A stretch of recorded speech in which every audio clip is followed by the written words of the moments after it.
Good evening. Alright, Sneak Cat, Odd, Blake, Aleph, welcome as well, any fellow folks viewing anonymously, to Hiveswap Friendsim Volume 6. Snaps, because I'm excited.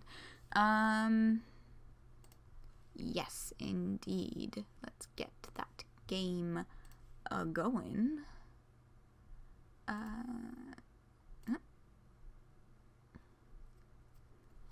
Alright. So, we already got some funky shit going on in chat. That's cool. Oh, whoops, sorry. I just plugged my headphones in. For some reason, whenever I plug headphones in, I have to, like, tell it that it's okay to send audio to the headphones. It's really fucking dumb. But, anyway. Hype for Elwurd. That's right. Who? Okay. Let's have a vote. Majority wins. Who do y'all want to play first? Yeah. Just, y'all duke that out. I'm okay with either option. I won't let my bias get in the way. But you're getting worse or I'm getting desensitized? I mean, you say some fucked up shit every time, Aleph. I think I'm just getting desensitized to it at this point. Okay, so is that 2 for Elwurd last?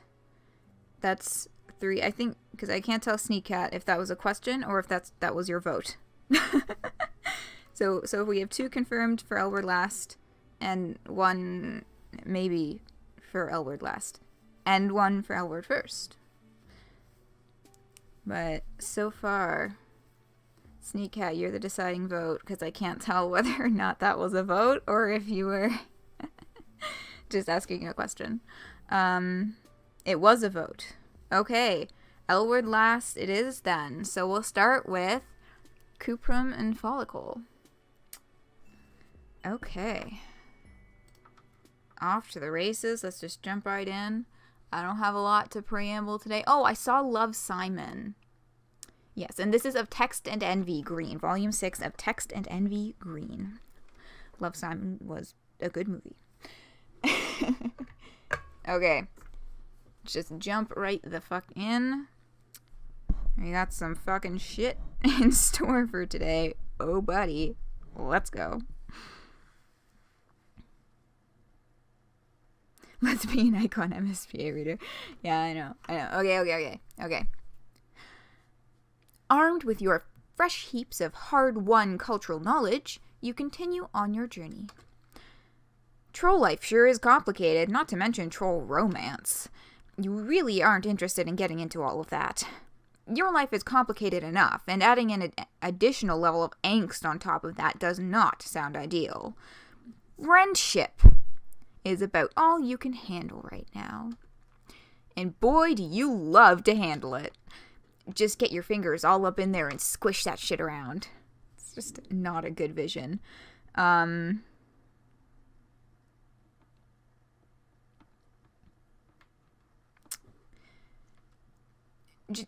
I already read that one. Sorry, I got distracted by chat. Oh, here it is. Okay. So, we have Kuprum and Folykl. We have Elwurd. We have voted. Kuprum and Folykl first. So, let us commence.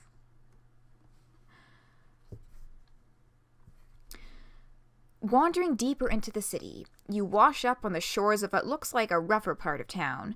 Comparatively, everything about Alternia is rough, but down here, the streets get narrow. Wow. Reading. Okay. Got it. Wandering deeper into the city, you wash up on the shores of what looks like a rougher part of town. Comparatively, everything about Alternia is rough, but down here the streets get narrower, dingier. The buildings are run down. Streetlights flicker and the patrolling drones look less inclined to serve and protect, and more likely to shoot you and claim it was self-defense. that call out. Loving it. You haven't seen any tracks, but if you had, this place would definitely be on the wrong side of them. Again, emphatically, you don't know what you're talking about. Everything you know has been gleaned from exceedingly painful trial by fire, but this looks like the sort of place no one cares about except the people who live there.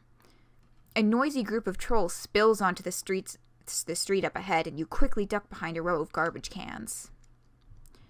You have recently become gun-shy around groups, especially since most of these guys look fancy and are wearing symbols in varying shades of blue. Not to generalize, but blue bloods are starting to freak you out. Everybody here messes with you, but the higher castes do it with a government sanction. These particular blue bloods all look as lost as you did several friends ago, gazing around in varying flavors of bemusement and frustration. They glance nervously between each other and the looming buildings on either side.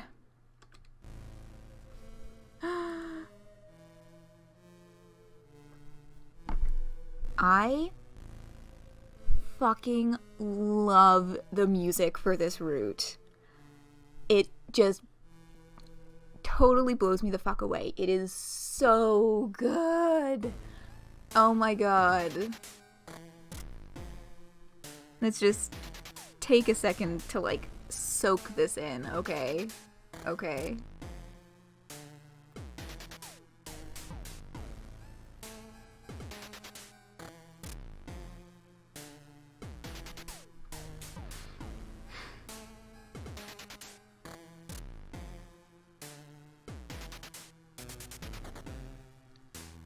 It's so fucking good. And yes, it is a James Roach track, and yes, that's literally the title of it. I forgot at the end of the last stream to take a peek at the credits with y'all, because that's just kind of become a tradition at this point, looking at the credits. But I will not forget today, and if I do, remind me. I'm telling y'all right now, please remind me if I forget to look at the credits at the end of stream today. Because it's just interesting to go through, see who did what, who, you know, wrote what, etc. Of course, it's James Roach, I know, right? Like, aside from the fact that it's such a bop, it sets the mood for their route so perfectly. Like, the atmosphere that it creates is just so spot on for these characters. God.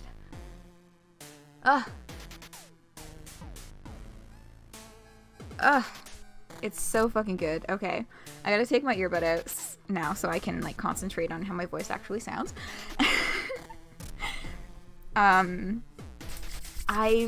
These two, trying to come up with voices for them, like, I've been thinking about it over the past little bit, and I don't know, I haven't come up on a solid idea, because I try to avoid going with that first, like, almost stereotypical thought that comes into my head as to how they would sound. Like, a lot of the Yellow Bloods that I've read before, you know, including Solix and Matuna and Sarava, actually, I think that's probably it, but I've given them all kind of a nasally voice, and I don't want to do the same thing, but at the same time, I get those vibes from them. Yes. Whoa. Yes. Right. Odd. Your birthday. If you have, I know, you know, the song Ave Mariam came up as a suggestion before in the Discord, but if you have any other, if you have a, confirm or deny what song do you want to play for break today? Because that is up to you. Yes. Okay. I think I might just do it. Yeah, I'll just play around with the ideas I already had, even if I'm not quite feeling them. I'll workshop them as we move forward.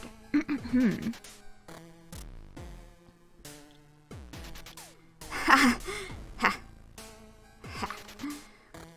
Oh my god.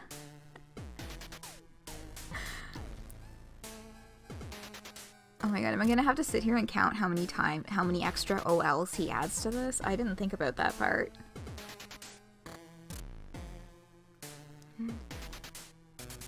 LOL. Oh god, that just feels so awkward to say out loud. Wow, I'm gonna have to get used to that because, like, spoiler alert, he says that like a fuckload. With a hot jolt of adrenaline, you realize you aren't the only person hiding in a pile of garbage. There's someone else. 2 someones, actually. What you initially take as one large, lumpy troll resolves on a second glance into 2 smaller trolls, a girl and a boy. The girl is clinging to the boy's back like a very greasy sloth. It looks like a pretty precarious position, in your opinion. You've recently become an expert in falling down. They are both skinny and stringy, and damn, you thought that smell was from the garbage, but it might be them.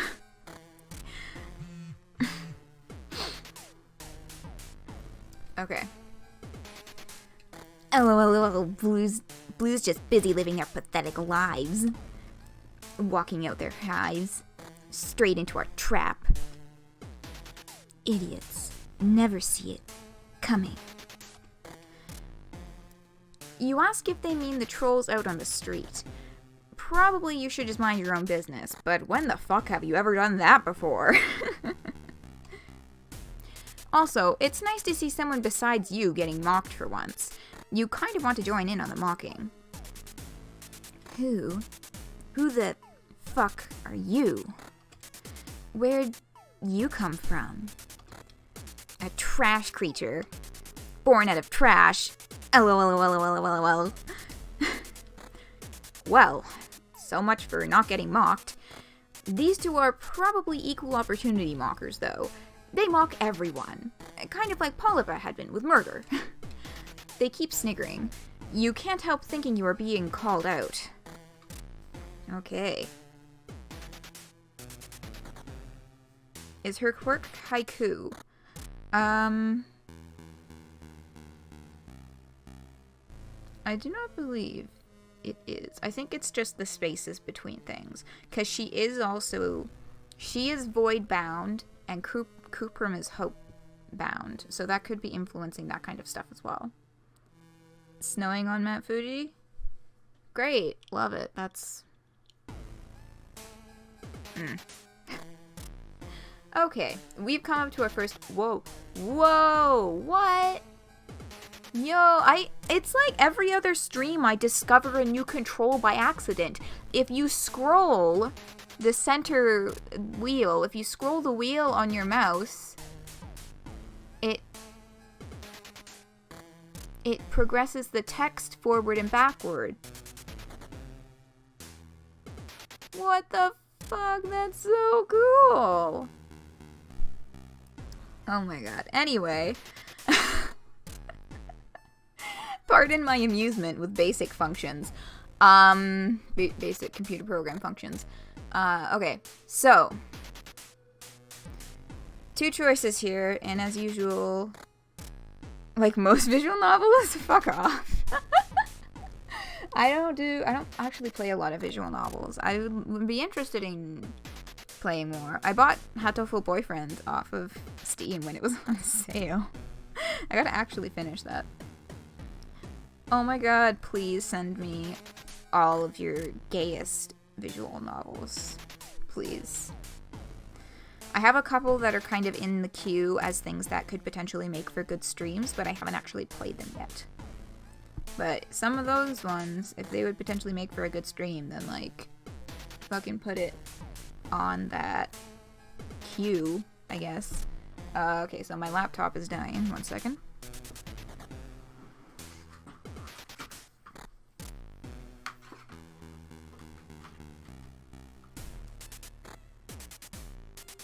Her Tears Were My Light. Yes, I have that name. I do recognize as being recommended before. And it's on my list. It's on the list. Yes, so that one is definitely in the queue. Nom Nom Nammies. Okay, I will look that shit up. Yes, Void and Hope. That's right. Speaking of visual novels, we're playing one right now. Yeah, so, just minor distraction by my delight at basic visual novel features. So, as usual, I've played these through already, so I will be choicing around so that we go through the menus in a certain way. So they've just made fun of MSP Reader. So you know what? Stick up for yourself. We're not gonna take that shit. You put it to them, offhandedly, that perhaps it is they who are the trash creatures, since they are the ones who smell like they've been rolling in it for the past few days. For some reason, this makes them laugh even harder. Kuprum, check out the badass we got here. My face when freaky Kobe nerdlord talks back. Why don't you run and cry about it? Yeah, go and tell your Lucis on us. The girl tugs at the boy's hair, and then they're off, cackling and running up the street with a weird, stumbling gait. They leave you all on your lonesome. Fresh friendship opportunities withering on the vine. You probably dodged a bullet, but you can't prevent the oncoming.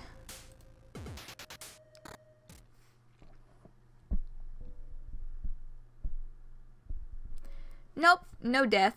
They just fuck right off. They're just like, yeah, nice joke. See you later, loser. Bye.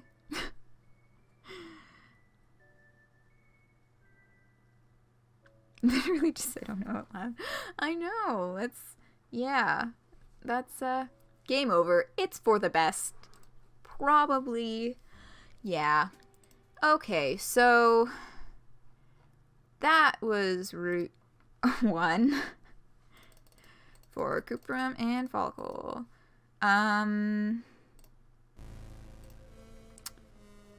Yes.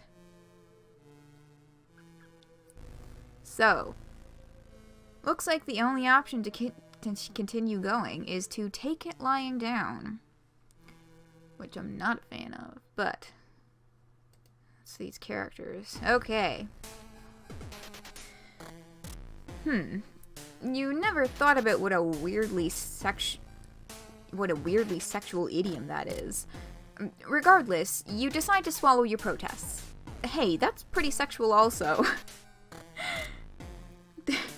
They're just gonna fucking deadpan it. Like, yes, we know that looks like a fucking idiom. Or, oh my god, why can't I remember the word? It starts with E. No, it starts with I, innuendo. Doi. Thanks, English language. You don't want to start out a friendship with hostility.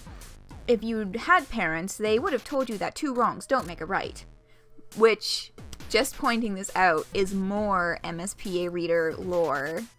So we now know that MSPA Reader stole the fucking spaceship and doesn't have parents? So, what? I love all those. I wanna go through all the old ones and start compiling all of the places where we get little hints about their backstory. Because seriously, what the fuck is up with MSPA Reader? That's the conversation we should really be having. You could argue it isn't worth trying to befriend people who open with insults, but that's just how people are here. I mean, well, no, it is just a bad idea to try and befriend people who open with insults. Like, that's just straight up the truth. And not everybody does that on Alternia, as has been seen in other friend sims. You gotta roll with it or get out of town. And since you literally can't go anywhere, you'll just roll. And you really, really want more friends. Addiction is a powerful thing. You admit that you don't have a Lucis, and that you are pretty used to insults these days. You include an affected shrug to demonstrate just how easily everything rolls off your back. You add in a contrite little kick at the pavement and hang your head, even if you aren't quite sure what you did wrong. Yeah, like, what fucking species is MSPA Reader, honestly? So Salplink Cargalicious.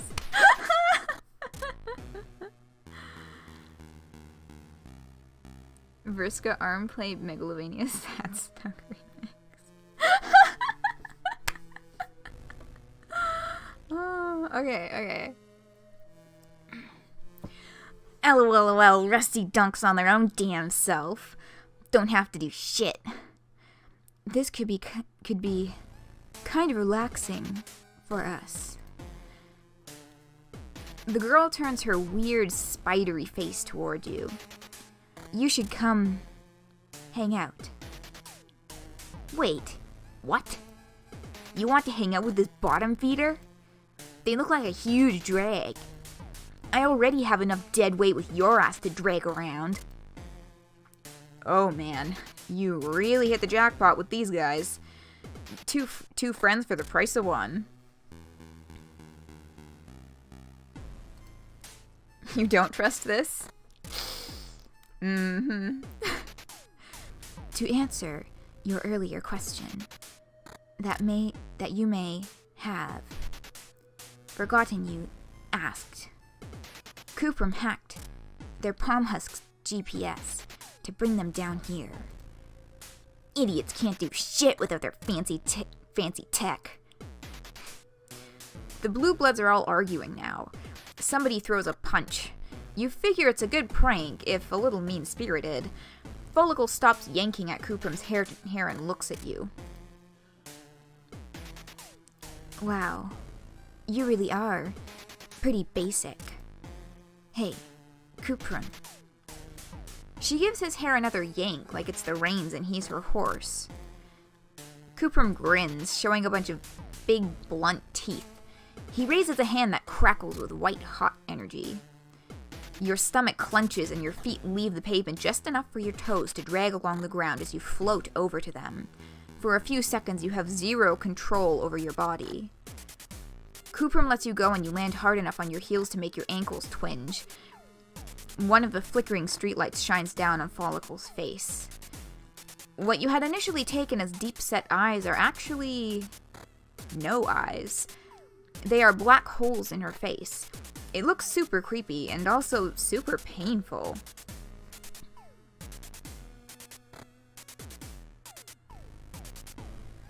Yeah, so what? You think I would just have eyes like some kind of normie?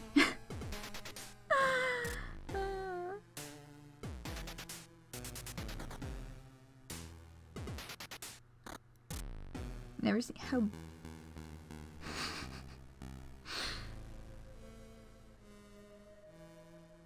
I don't even know what's happening in chat right now, but it's good. And yeah, Aleph, you have no fucking right to criticize what anyone else says in chat because of the way you open every fucking stream.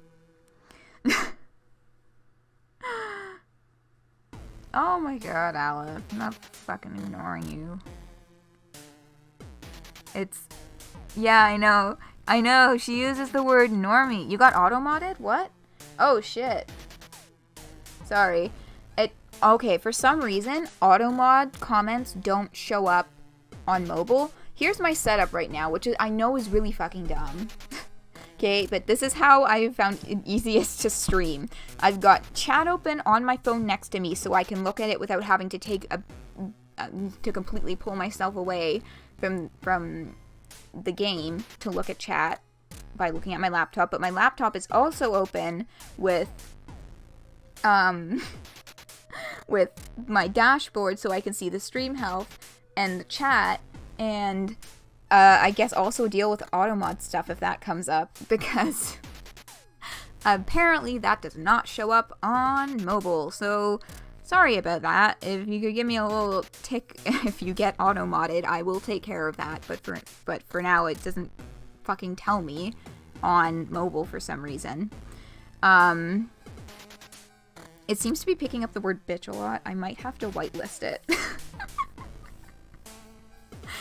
Along with the words motherfuck and motherfucker, which are also on the whitelist for automod.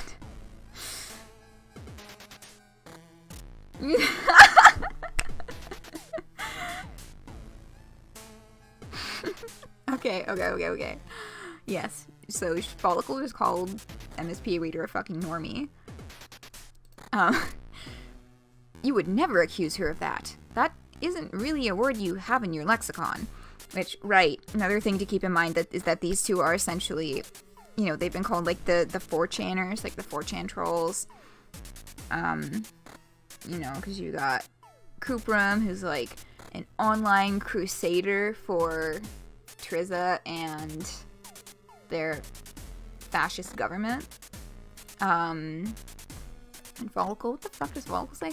I think Folykl's just like a greasy little grease ball. Why do we have auto mod? The only thing I have auto mod turned on for is, how do they describe it? Generally speaking, sensitive language that's related to race, gender, sexual orientation, etc., etc. But by extension, it also picks up on, you know, words like bitch or like motherfucker. So I've had to whitelist a few things, but still, I mean, it hasn't happened okay, I've only had a negative encounter with a person in chat once. However, I just as a precaution keep the auto mod in place for, I don't know, people coming in here trying to like put certain slurs out there or something. I don't know. I'll whitelist bitch because that seems to be getting caught by auto mod a lot in the past few streams. Oh god. Does Kuprum have eyes? Yeah, Kuprum has like the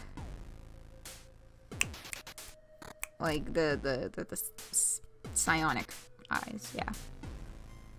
Me too. Implying Kuprum isn't a normie.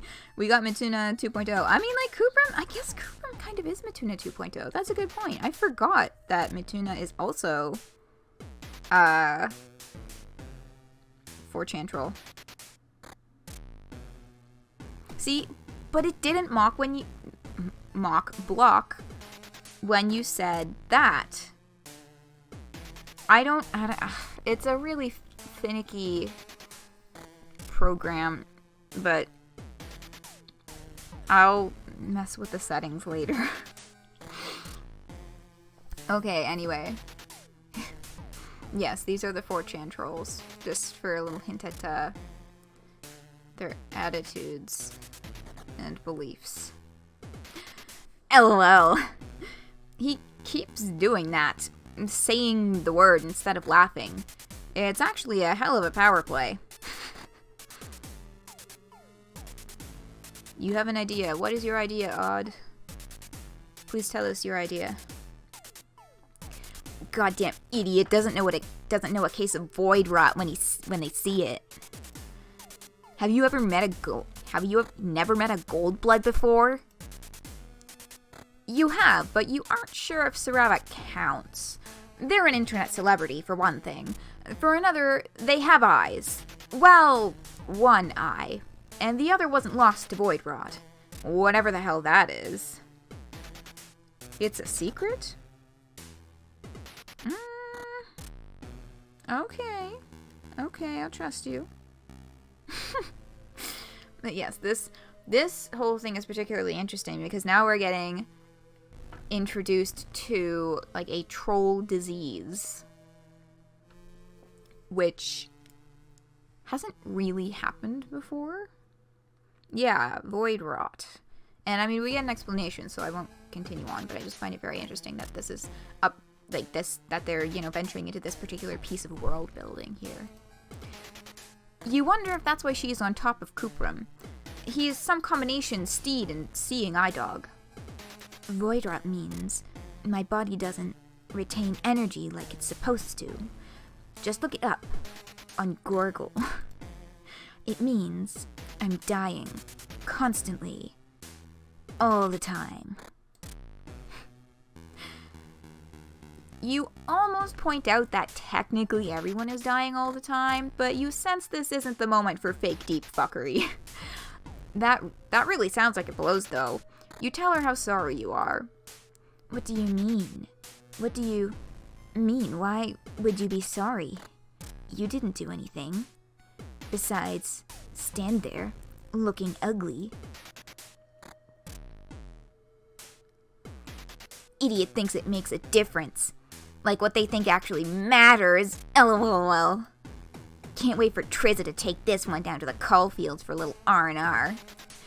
Just as a side note, this is a, little unintentional lesson that they, snuck in here.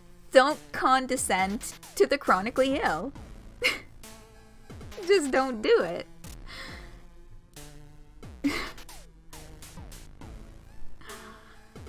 Rest and relaxation? That sounds nice, actually. Rampage and rending.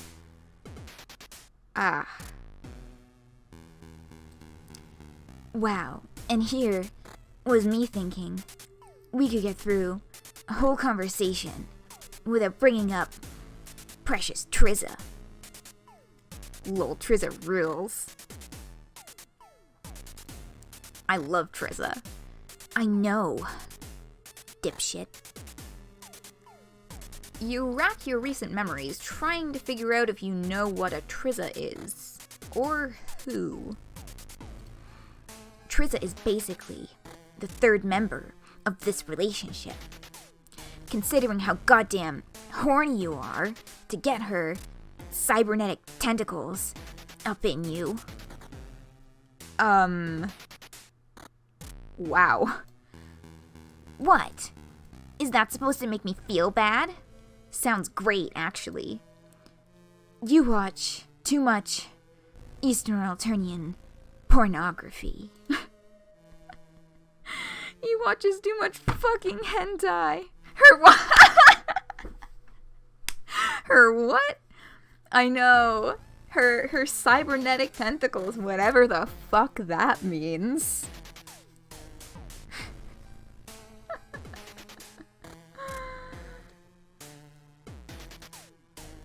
Yeah. It's...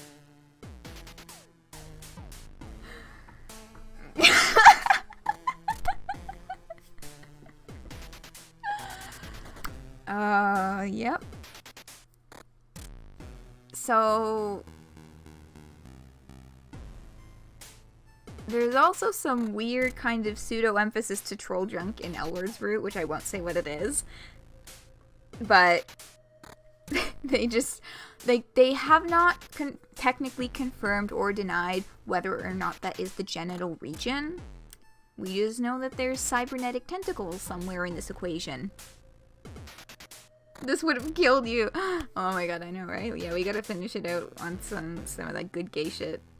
They kill you when you're dead now. Like, no.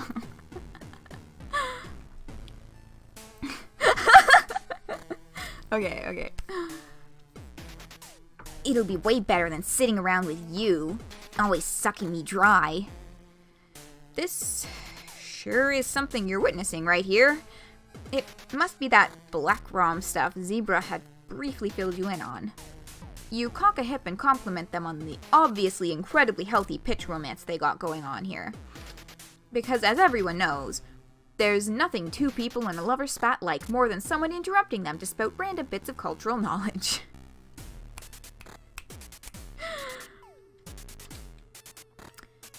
That separates them, metaphorically at least. Physically, Folykl stays clinging to Kuprum's back. Wrong again, fuckbulge. We're pale. So pale. Oh, pale. That's the nice one. The petting one, where you talk about your feelings and then don't have sex. What? You got something to say? Okay.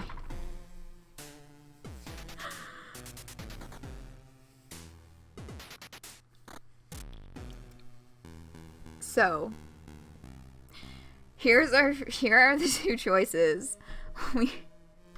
Which just like, it's generally speaking, it's not a great idea to comment on someone's relationship. Unless they're asking you what you think. Especially not fucking strangers who you don't fucking know. You can tell they're pale because only best friends are like this together.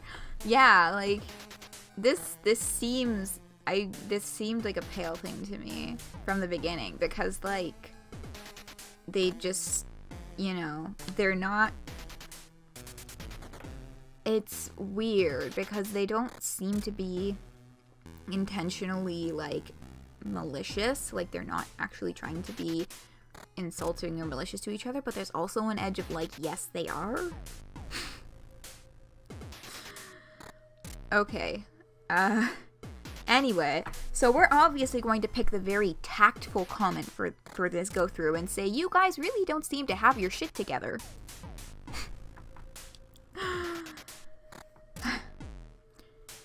You mentioned, just offhandedly, chill as hell, that maybe they might have a few things they need to work on. No pressure or anything.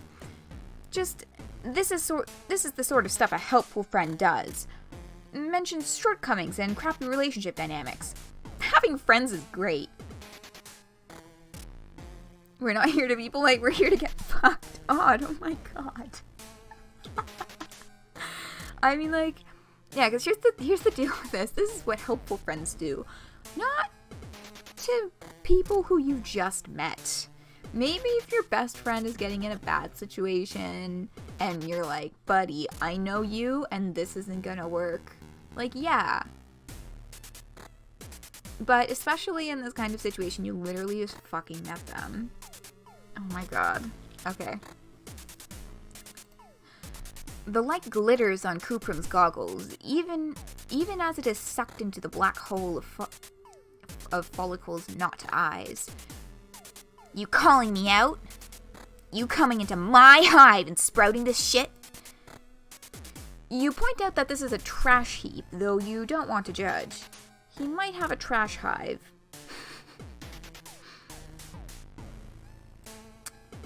It's a figure of speech. Kind of like, go fuck yourself.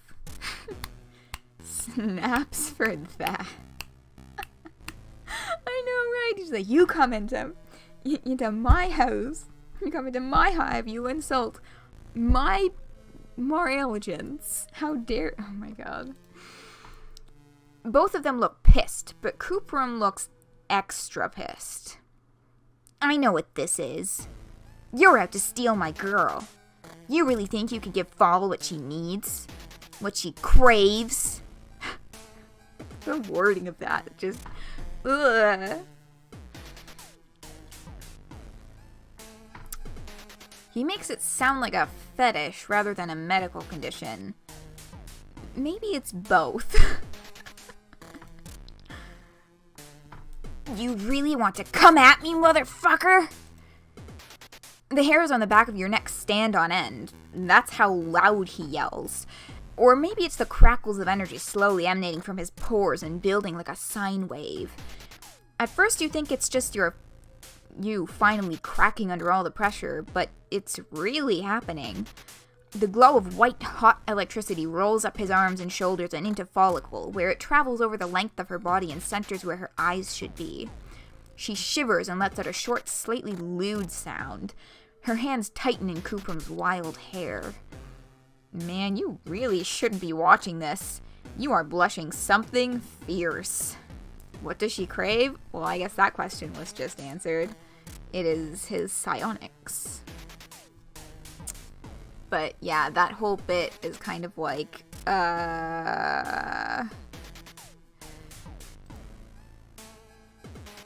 But, okay. You think you get what's going on. A kind of symbiosis. His energy overflows when he gets upset, and Folykl sucks up that energy to treat her void rot. He is her giant battery.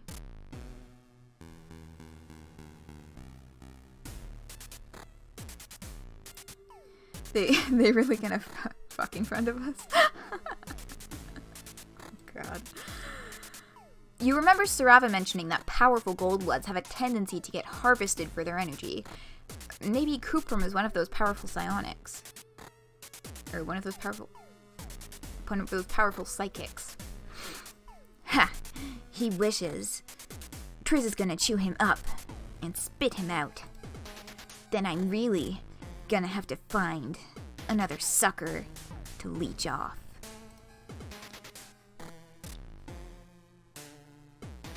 interesting with the battery thing, but also what the fuck. Oh no, Odd, what are you? In front of our salad. God, that's a good meme. That should come back. That was a fucking hilarious video. Folykl is looking at you, considering. Well, you aren't actually sure if she can see you. Definitely not with her eyes, since she doesn't have those. Maybe she's like a cricket. Don't they hear with their legs or some horse shit like that? What? This guy? Please. Sure. Why not? I'm getting sick of your shit anyway. Oh god. Are they breaking up right in front of you? Okay, I am so fucking sorry that I even have to say this, but I do have to toss out a warning here for descriptions of a scene with potentially dubious consent.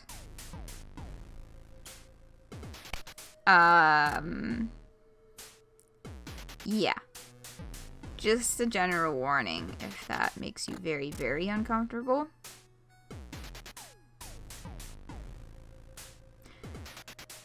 I know, I just saw the reactions in chat to like, pardon me? I know. What the fuck is going on? Okay, I'm just gonna go for it. Alright? But I just felt that it was important to give that warning. Okay. Folykl crawls down off Kuprum's back and starts across the filthy alley floor towards you, scuttly and bug-like. And now, instead of yelling, Kuprum is sniggering. Actual laughter, not lulls. That's a good sign, right? It's great when friends can laugh together, especially when shit gets awkward. You think you can power me the way I need? Whoa. She's right in front of your face. She really, really needs a shower. But you don't have room to talk. It's been a long time since Tagora's ablution trap. Which, by the way, I can't remember exactly where it is mentioned, but it's not really a big spoiler that MSPA Reader is canonically still wearing Tagora's robe. Okay. Besides, judging someone based on their personal hygiene is shallow, right? It's what's on the inside that counts. Yeah, you're sure that's the sort of thing that makes you deep? Seriously, you have so much love to give. Friend love is what you are all about. Maybe this is what all that desperation has been leading up to, the slow raising of your friendship level in order to reach this peak of unbelievable bro power. To free this young gold blood from a codependent relationship, you've been conditioning your body, putting it through its paces, building up a tolerance to bullshit, and just bathing in metaphorical resonance. Folykl kisses you. Wow, that is friendly. Lots of people kiss their friends, you're pretty sure. Maybe? Yeah, you are super progressive. This is fine. You sort of wish that the first alien tongue you've had in your mouth didn't taste like Cheetos. But you can't have everything in this life. But holy shit, you're doing it. You feel a rush of energy flow through you, lighting up your whole body and pouring into Folykl, filling her to the brim with the power she needs. The power she craves. God, you are the best friend ever. It's you. You rock. You seriously... LOL. Are... LOL. The best.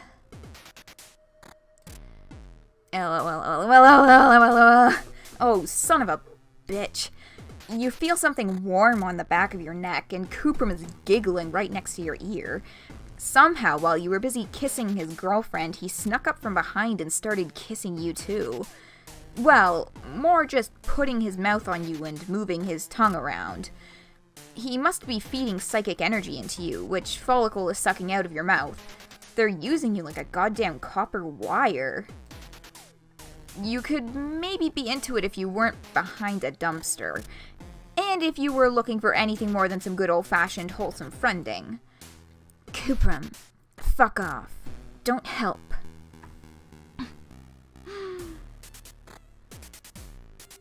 You aren't involved in this. Kuprum is still laughing, and he's added the LOLs back in, which you like even less when they're pressed against your neck. He steps back and the flood of energy lets up. You go from feeling like a light bulb to feeling like a steadily deflating balloon. Folykl kisses you again. It still tastes like Cheetos, but also like dying. Like your entire body has been placed in a juicer and a giant is squeezing down. Your muscles twitch and drool drips out the corner of your mouth. Folykl must be the only thing holding you up, because when she steps back, you slump to your knees, then go down on your side. Your fall is broken by some old rotten fruit. Cool. Folykl stands silhouetted against the streetlight in all her greasy glory. Thanks, Normie. That'll hold me for maybe like the next 15 minutes. A fog closes in on you as you lie on the filthy pavement. Is it the fog of death, or just impending unconsciousness? You don't know. One thing is for sure, though. It is not the fog of impending friendship. Game over.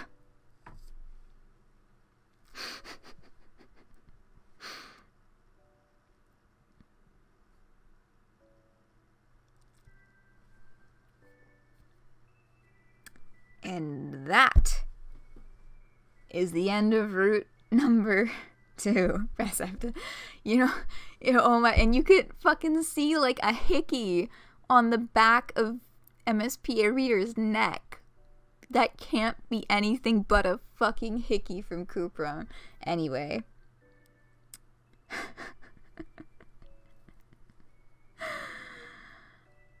So...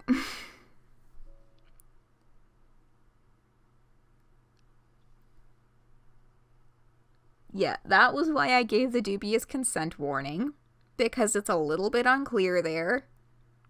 Because MSPA reader is known to just kind of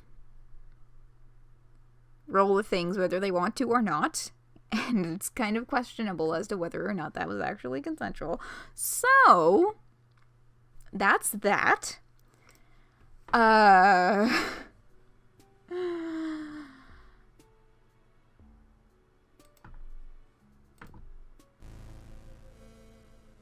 So,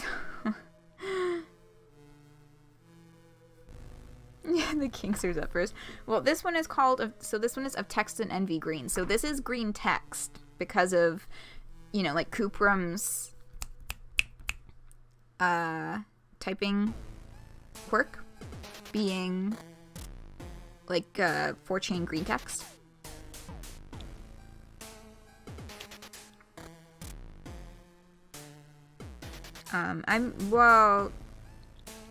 Yeah, I mean, the root was Sarava.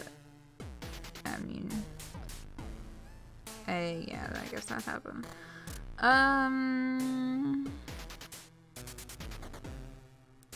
Alright. So. Wow, we're gonna run so overtime with this one. Alright. So, if telling them they have some issues is a bad idea, let's see what happens when we say, you guys seem like you have a wonderful, stable relationship.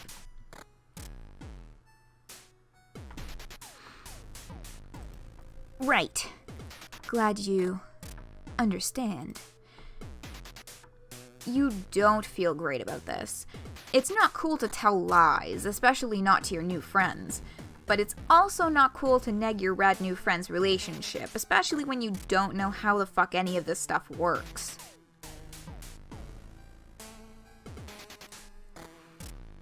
Yeah,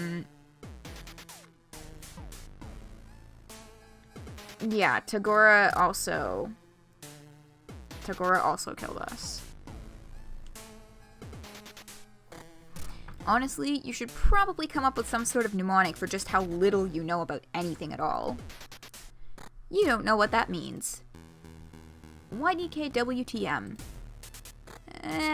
You'll workshop it. Ooh, LOL, you actually seem okay. Obviously a huge normie freak, but okay. You wonder what kind of people Kuprum has been hanging out with if he thinks you look normal. At this point, you're... what? Dressed in a bathrobe, sunburned, slathered in sparkly lotion, and probably a bunch of other stuff you can't remember right now. His friends must look really wild.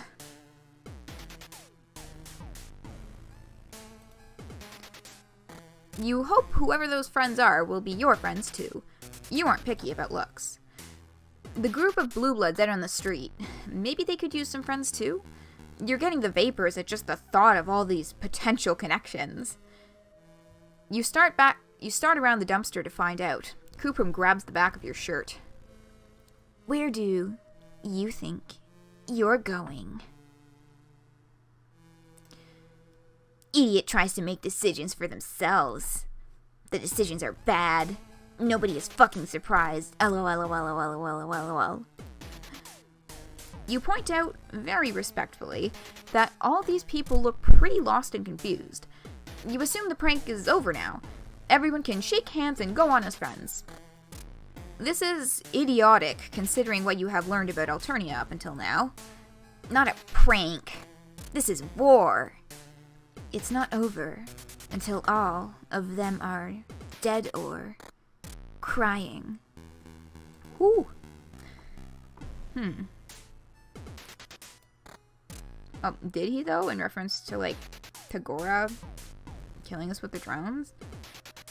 Well, I mean, he sicked the drones on us. I guess it didn't explicitly show MSPA Reader being killed by drones, but by the same token, it did not explicitly show MSPA Reader pulling the trigger on the gun in Sarava's end route, so... I mean, I think the conclusion would be that, yes, Tagora just fucking killed MSPA Reader in that route. Because there was a very, very slim chance of them actually getting away from the fucking drones. Well, okay. As long as you aren't the one dead or crying. None of the Highbloods look too close to doing either, though.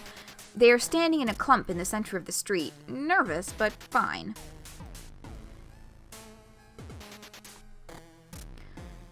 This is just a minor inconvenience, like a flat tire or a spilled cup of coffee.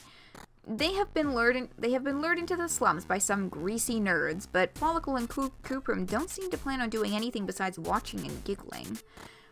Out of the blue bloods, a smallish girl with a cerulean symbol on her hair clips is standing a little apart from the group, furiously texting. That feel when dirty blue blood girl starts losing her cool. Should have known one of them would crack. You aren't sure what's going on.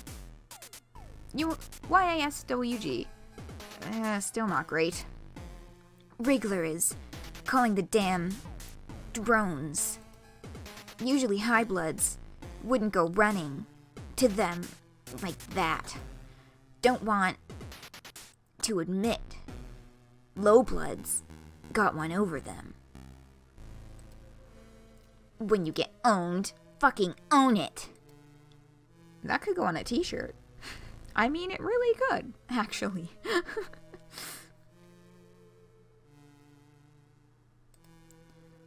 Folykl and Kuprum seem bummed that their prank is going to end so fast and with so little damage done. But isn't that the point of a prank? That everyone gets out of it relatively unscathed? Anything more and it becomes an assault. Which, of course, you know, another little reference to what prank, quote-unquote, prank videos and / prank video culture has become on YouTube. A whole bunch of people are like, oh, funny prank, I harass people in the street. Ugh. Overhead, there was a whir and a clank. Loud, but not loud enough to prepare you for the damn flying bus that comes in for a landing out on the street. Holy shit. You don't think you've ever been so excited about public transportation. You are confident that continuing your ramble across this alien world is the best thing for you, but gosh, it would be nice to rest your feet for a little while. Even better, none of the trolls getting on the bus seem to have any money or travel passes. Perfect! You don't have any of those things either. You start around the trash pile again, and this time 2 pairs of hands grab onto the back of your shirt. Dude, where the hell are you going? You quickly explain that you want to catch the bus before it takes off again. You have no idea how long it will be before another one arrives. Folykl and Kuprum look at you like you're crazy. Well, Kuprum looks at you and Folykl looks kind of over your shoulder. Can you call it looking if someone doesn't have eyes? Listen, I know we make jokes about the intelligence of everybody around us. It's just our thing. But are you actually mentally handicapped? Ugh, gag myself saying that bullshit. You can't just get on a chartered scuttle buggy. Gone wrong, gone sexual, not clickbait. Fucking... That's... Okay. That would actually show up on fucking GrubTube, though. Like, that's like Sarava wouldn't post that, but that sounds like something our data would post.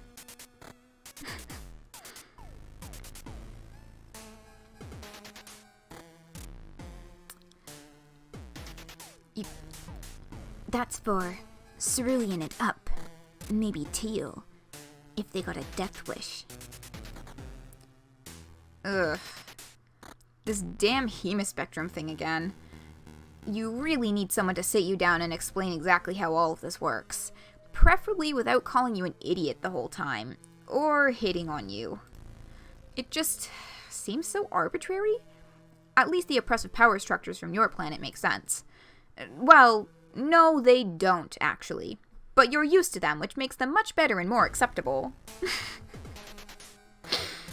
Sarava post-call it vids don't lie. I mean, true, also. But, like, this fucking line just... Loving all the little jabs in here. Like, that's so fucking true. You'll get folks who are, like, so hypercritical about how...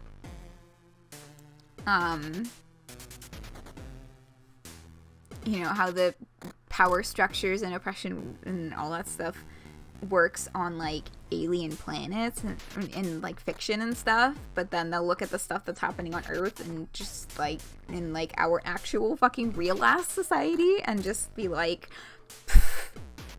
you know, racism is over. Oh my god. You hang back as all the blue bloods get on the bus. It occurs to you that even though it was their prank that lured the blue bloods down here, Folykl and Kuprum had to watch it all unfold from behind a dumpster. They don't dare do anything head on. Not that you support just randomly attacking people in the street, but it is kind of fucked up that only a certain kind of violence is acceptable, aimed in a very specific direction. Judging from how easily Kuprum picked you up with his brain, he could hold his own in a fight no problem.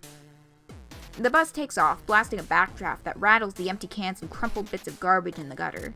Stillness descends on the alley. Wow, that was anticlimactic. Kuprum said they were calling the drones, but a bus came instead. Maybe calling the drones can mean a whole bunch of things, like calling 911 can be to report a robbery, assault, or someone's leg falling off. Which is an oddly specific example. Or that's what you think until you hear the distant but quickly closing pound of giant footsteps. Fuck! Time to go. Folykl wraps her arms more securely around Kuprum as he takes off. Like, literally takes off. At first you think he's wearing those shoes with the little wheels on the bottom, the kind that kids wear to crash into stuff at the mall. But no, he's hovering a half-inch off the ground. You have to run to keep up with him, and your steps are distressingly loud on the pavement. A familiar weightlessness shoots through your limbs, settling in your guts. energy crackles around you, picking you up off the ground and pulling you along behind them.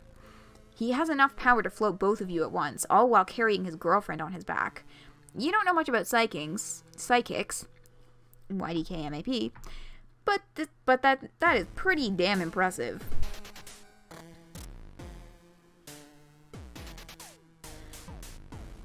Yes, it is officially midnight. Happy birthday, Odd. I'm sorry I couldn't time the break properly so that we could be playing Homestuck music to ring it in, but we are getting pretty close to the end of this one. Break will be soon. Yeah, CK, I find your comment about the Hema Spectrum really interesting, and I'll touch on that in a little bit after we finish this. Alright. The three of you round a corner and you forget all about being impressed because you are too busy freaking the fuck out. You were so busy worrying about the drone coming from behind you that you did not consider the possibility of one closing in from the front. This one is smallish, but it's still a lot bigger than you, and a lot spinier, and a lot more endowed with dangerous lasers. And it's focused on the three of you instead of someone else.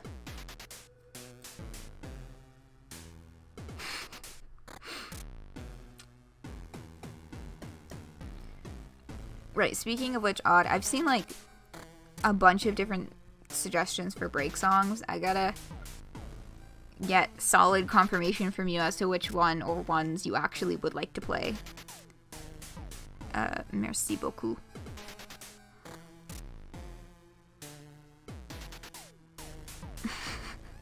slutty years. Aleph, stop. It's up to Odd. It's their birthday, and you wanted me to say some cursed shit. They would like to pick a song for the break. So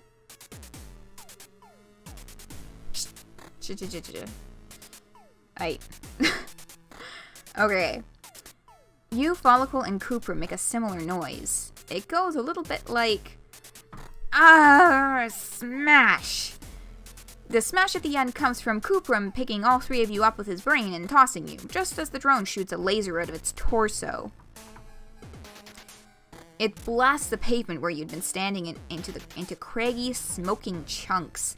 You tumble feet over ass into the alley wall. A concerning pain twinges through your healing ribs, but you are just so used to injuries at this point you barely wince. What's more concerning is Folykl. The blast rips her off of Kuprum and sends her in the opposite direction, against the alley wall with you. She immediately curls into a ball, like a pill bug with a lot of hair. She doesn't respond when you ask her if she's okay, and you aren't sure if you should touch her. You shouldn't move injured people, right? Especially not injured people with void rot. I'm fine.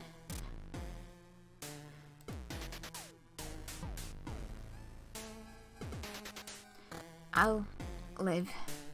Oh, fuck. The drone has a 50-50 chance of coming in your direction instead of Kuprum's, and surprise! It did. It moves altogether way too fast for something that size. Aren't big things supposed to be slow? That's what video games taught you.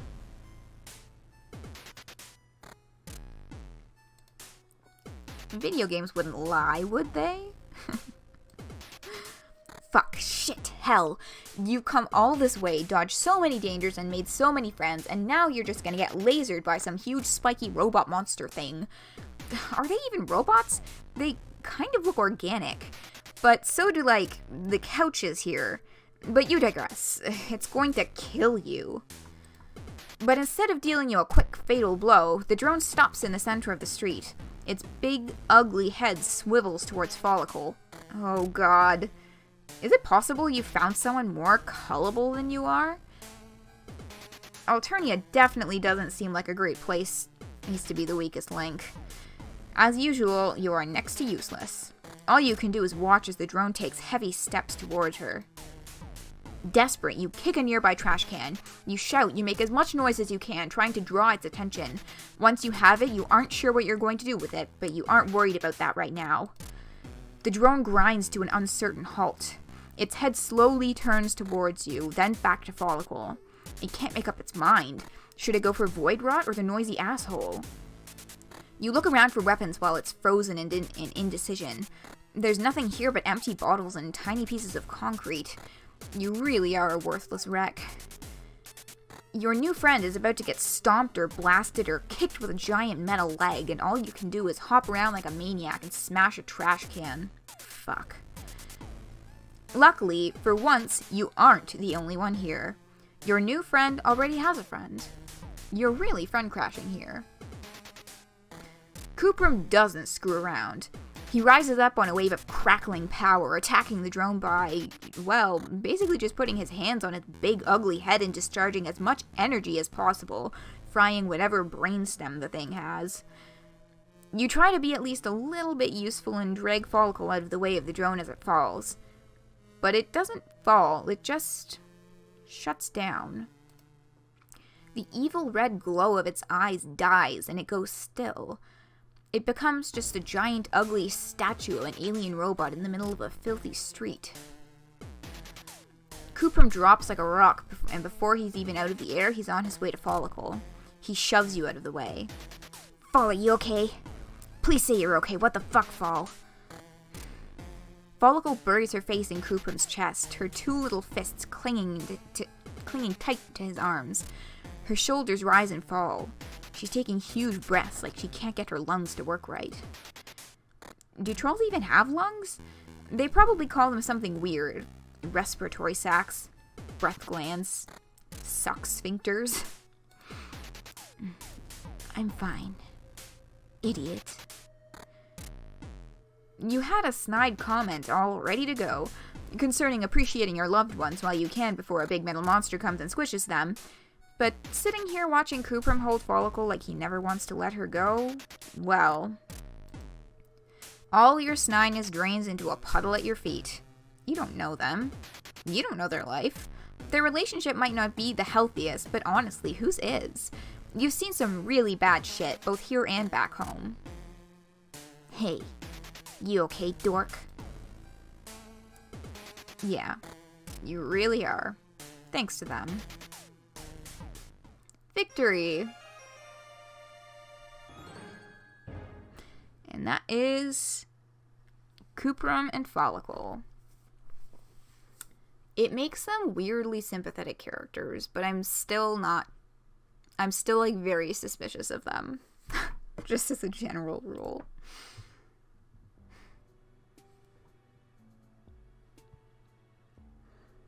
Yeah. So, that's their route. That's the 4chan trolls. Now I said I was going to address a comment a little later just because it's a bit of a longer talk. But, you know, I find it interesting that, you know, your Sneak Cat made the sort of said earlier, like, honestly, this behemoth spectrum makes more sense than our spectrum or whatever you call it. That's the thing that kind of, like,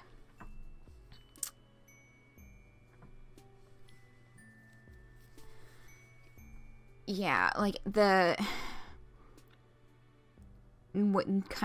kind of where, you know, like, people use the, you know, often we say that, like, the Hema spectrum and, like, casteism and all that is kind of like an allegory for racism, but this allegory and the allegory that's used in a couple of other different pieces of media, it doesn't really work. I'm not particularly fond of referring to it specifically as an allegory to racism because, you know, actual racism comes from complete falsehoods, right? Stereotypes and, you know, things that are made up for us to, like, fear the other, you know, like false genetic differences and, you know, all that kind of bullshit, right? But you can't, like, a successful allegory cannot involve something like in between the different troll casts. It can't really be a good comparison because they actually all do experience genetic difference. You know, Ceruleans have their mind powers, and the gold bloods are prone to psionics, and the, you know, the purple bloods and the shuckle voodoos. Like, it doesn't work as a proper allegory. And that's, if I may beef with Zootopia for one split second, that's what really irritated me about Zootopia, is that they did this allegory of, like, predator and prey as, like, a racism thing. But that's not, that's such a fucking awful allegory, because they're saying, you know, like, the prey are all like, yo, like, don't be afraid of us or whatever, but, like, or the predators are like, don't be afraid of us or whatever, but the prey actually have reasons to fear the predators, because in the natural world, predators actually do antagonize and, like, eat the prey and stuff. That's not a good racism allegory, because that's a real fucking difference. That's not just, oh my god. Yeah. Yes, we beef with Zootopia on this summer eve. So, yeah, that kind of comment just kind of twinged that in my head about, like, the HEMA spectrum, like, used as in its use as, like, kind of like an allegory for racism, and how it doesn't quite, yeah, like, you can't, that's not, yeah. What other thing was it? Oh yeah, I was watching a video about Detroit Become Human, and they were talking about how the androids are a horrible fucking allegory for racism too, because, like, you know, there's literal differences there, so to speak, you know? Like, it's not, doesn't fucking work. You were thinking more along the lines of, like, money and stuff. Oh, Detroit Become Human is a mess? Yeah, I know. I watched someone on a Discord I'm in linked to the video by Mother's Basement on YouTube, and that's the video that I watched, and it talks about how all of the different ways that Detroit Become Human is an awful civil rights allegory.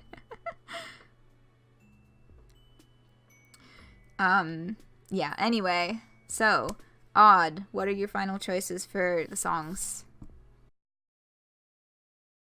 Alright, 5 minutes on the clock. We'll play some birthday vids, and then we'll be back with Elwurd. Alright, here we go. Hello. I hope you all enjoyed the break music today. Thank you for the welcome back, Alan. Yeah, good picks. Good picks. Yeah, seriously though, that first video is literally 20 seconds long. If you have the time, go watch it with the visuals on your own computer. It's fucking fantastic. And yes, indeed, it is time for a game. So, let us begin. This is the envy side of text and envy green, since the text was Kuprum and Folykl. And motoring on ahead, Elwurd. Here we go. Also, this music is gonna fucking kill y'all. Just putting that out there. 20 slow years, a big old gay. Lesbian icon MSPA reader, abso-fucking-lutely. Lesbian icon MSPA reader to the fucking rescue. Let's move in the better direction than Kuprum and Folykl. Okay. You're ready to meet someone new, but you have no idea where to go. You're kind of hoping you'll just bump into someone. While you're thinking it, you do. You bump into someone. The troll takes a step back to look at you, eyebrows lifted in surprise, and while you sputter apologies. Then you notice the color of the symbol on her shirt, and your blood turns to ice. Given what you've picked up about Troll Society, she's she'd probably be well within her rights to attack you, or at least treat you to some very hurtful insults. Can we just take a second to appreciate the fact that they used a fucking Vriska song as her music? I can't remember the title or album of this one, but I'm sure it will ring a bell in the credits. I know, her quirk is capitalized L's, like, oh my god, she's such a fucking lesbian. She's... Okay, I'll save my character talk for after we finish, but, like, I have a couple of comments about her character. Alright, the earbud's coming out, because I gotta concentrate. Well, hey there, little buddy. You look kinda lost. Everything okay? Huh. That was a lot friendlier than you expected. That said, this troll's look is intimidating. She's smiling at you, but the leather jacket and undercut makes you think you shouldn't fuck with her. They also look really dope. Like, maybe this is someone whose name would look really nice in your address book. Look, you know you've been pretty non-discriminating with your friend taste so far. You're grateful for every taste of affection thrown your way, but you can admit you've barked up the friendship tree of some real weirdos. But this time, you really want to be friends with this girl. In fact, it feels like earning her approval might even raise your opinion of yourself. Or your social cash?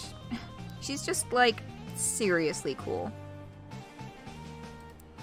You tell her you are lost. Not that you have anywhere to be. Just seeing where the night goes, huh? Been there. I could tell you some stories. Oh, man.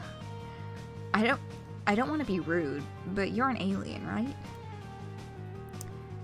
You confirm. This is one of the few solid facts you know, and you're going to hang on to that with both hands. While they're still your hands, and not your grab pods or your jester appendages or whatever. Neat. You can call me Elwurd, by the way. I bet you have all kinds of cool alien stories. You want to hang with me? I know a place near here to grab a drink if you want. Does she mean platonically? Or is she asking you out? It's really hard to tell. She's so cool and disaffected. If that was a date suggestion, she's gotta be the smoothest motherfucker around. Y'all in chat are giving me life. Anyway. You're kind of hoping she just wanted to get to know you better. She's beautiful, but it seems like going on a date with her would be a lot of pressure. Mostly you just really, really want her to like you. She brushes a piece of lint off her jacket, and your desperation for her attention grows. You say yes. Aw yeah, alien time. Let's go. Wait. Wait? Come on. Can't we even just go hang out with someone without some kind of whole rigmarole? Are you fated to always be bombarded with branching choices, choosing randomly between fates that always seem to end in some kind of violence? Meta jokes. Very homestuck. There's actually 2 places we could go. You want to try the closer place or the farther place? Fine. Fine! You'll make another choice.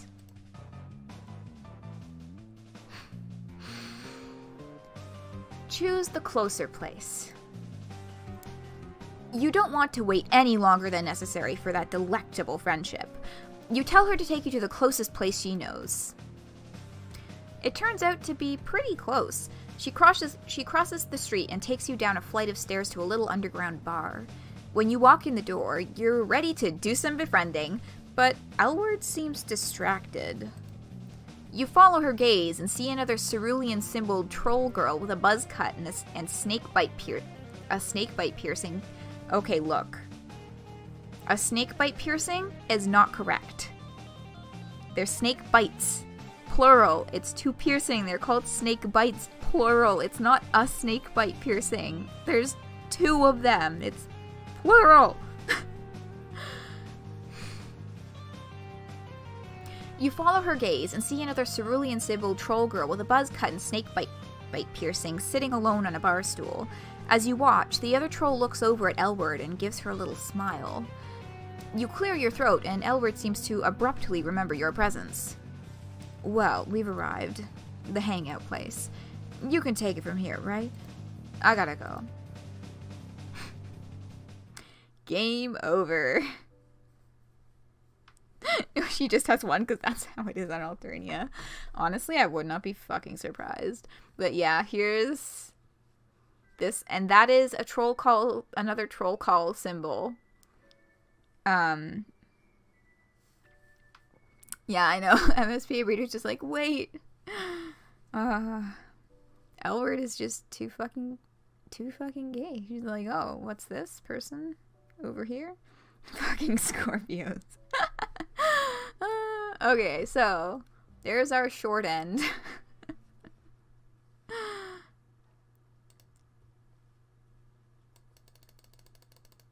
And now let's see where we go if we pick the farther place and just go a little bit longer.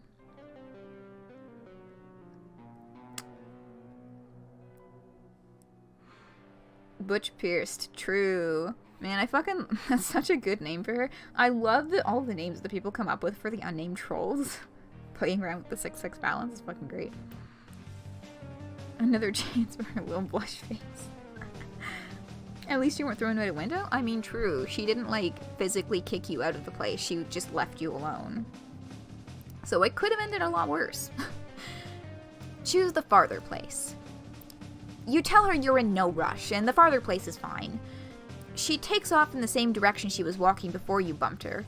You follow behind, trying to act like you totally belong here next to this genuine troll babe. You walk next to cool people all the time. It's practically a hobby. After a couple blocks, though, she stops short. You narrowly avoid bumping into her again. She fishes her palm husk out of her pocket, and you can see that it's vibrating noisily. She looks at the screen and theatrically rolls her eyes. Oh, super ego! Oh, yeah. Ugh. Ugh! This is so annoying.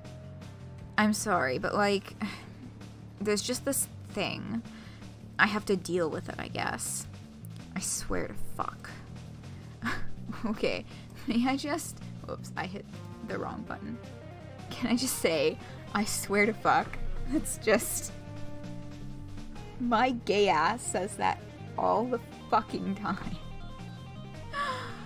Okay. She just wants an excuse to see me. Like, and it's like transparently obvious. Like how she keeps flirting with all my friends too. Or just magically showing up places we used to go together. It's honestly kind of pathetic. Like, you're trying so hard to make it seem like you're over me that it just shows you aren't. LMAO. You know what I mean? I swear to fuck is gay culture. I mean, like, abso-fucking-lutely.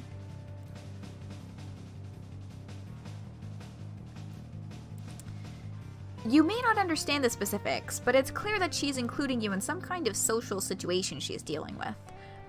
Wow, that's what you do when you're already friends with someone. You basically just skip to the front of the line. You nod and look sympathetic. You totally get it, you tell her. You have an ex like that, too. Who is she even trying to fool? Right? It's, like, embarrassing that we even dated. We were totally gonna request combat assignments on the same ship, too. So dumb. Anyway, sorry, but I gotta go back to my hive. She just keeps bugging me about some shit she left there. I keep telling her I don't even think it's there. But she says she has all her belongings itemized or something, SMH. Such a dork. I'm like the best thing that ever happened to her. You keep nodding vigorously. Your neck is starting to hurt from all the nodding. You tell Elwurd that she's obviously too good for whoever this girl is. I mean, I know, but I gotta deal with her shit anyway. Anyway, sorry, it's literally so dumb, but do you mind if we just swing by my hive on our way out? It won't take long, she's like terminally punctual. LMAO, she already sent me her ETA on Google Maps. This is a real softball. No need to agonize over this decision. You tell her you don't mind at all. She starts to head off, but then she stops and looks at you. Her brow furrows. Huh. You know, for an extra Alternian, you're kinda cute. Oh, geez. You start to feel flustered as she peers at you more closely. Are you going to have to make it clear once again that you're only interested in friendships? I'm getting an idea. My ex thinks she's so cool because she's a Jadeblood and they have, like, a sacred duty or whatever. She makes a complicated motion with her hand. From context, you gather that this is the troll version of a jerking off gesture. You'll file away the implications of that one to consider at a later time.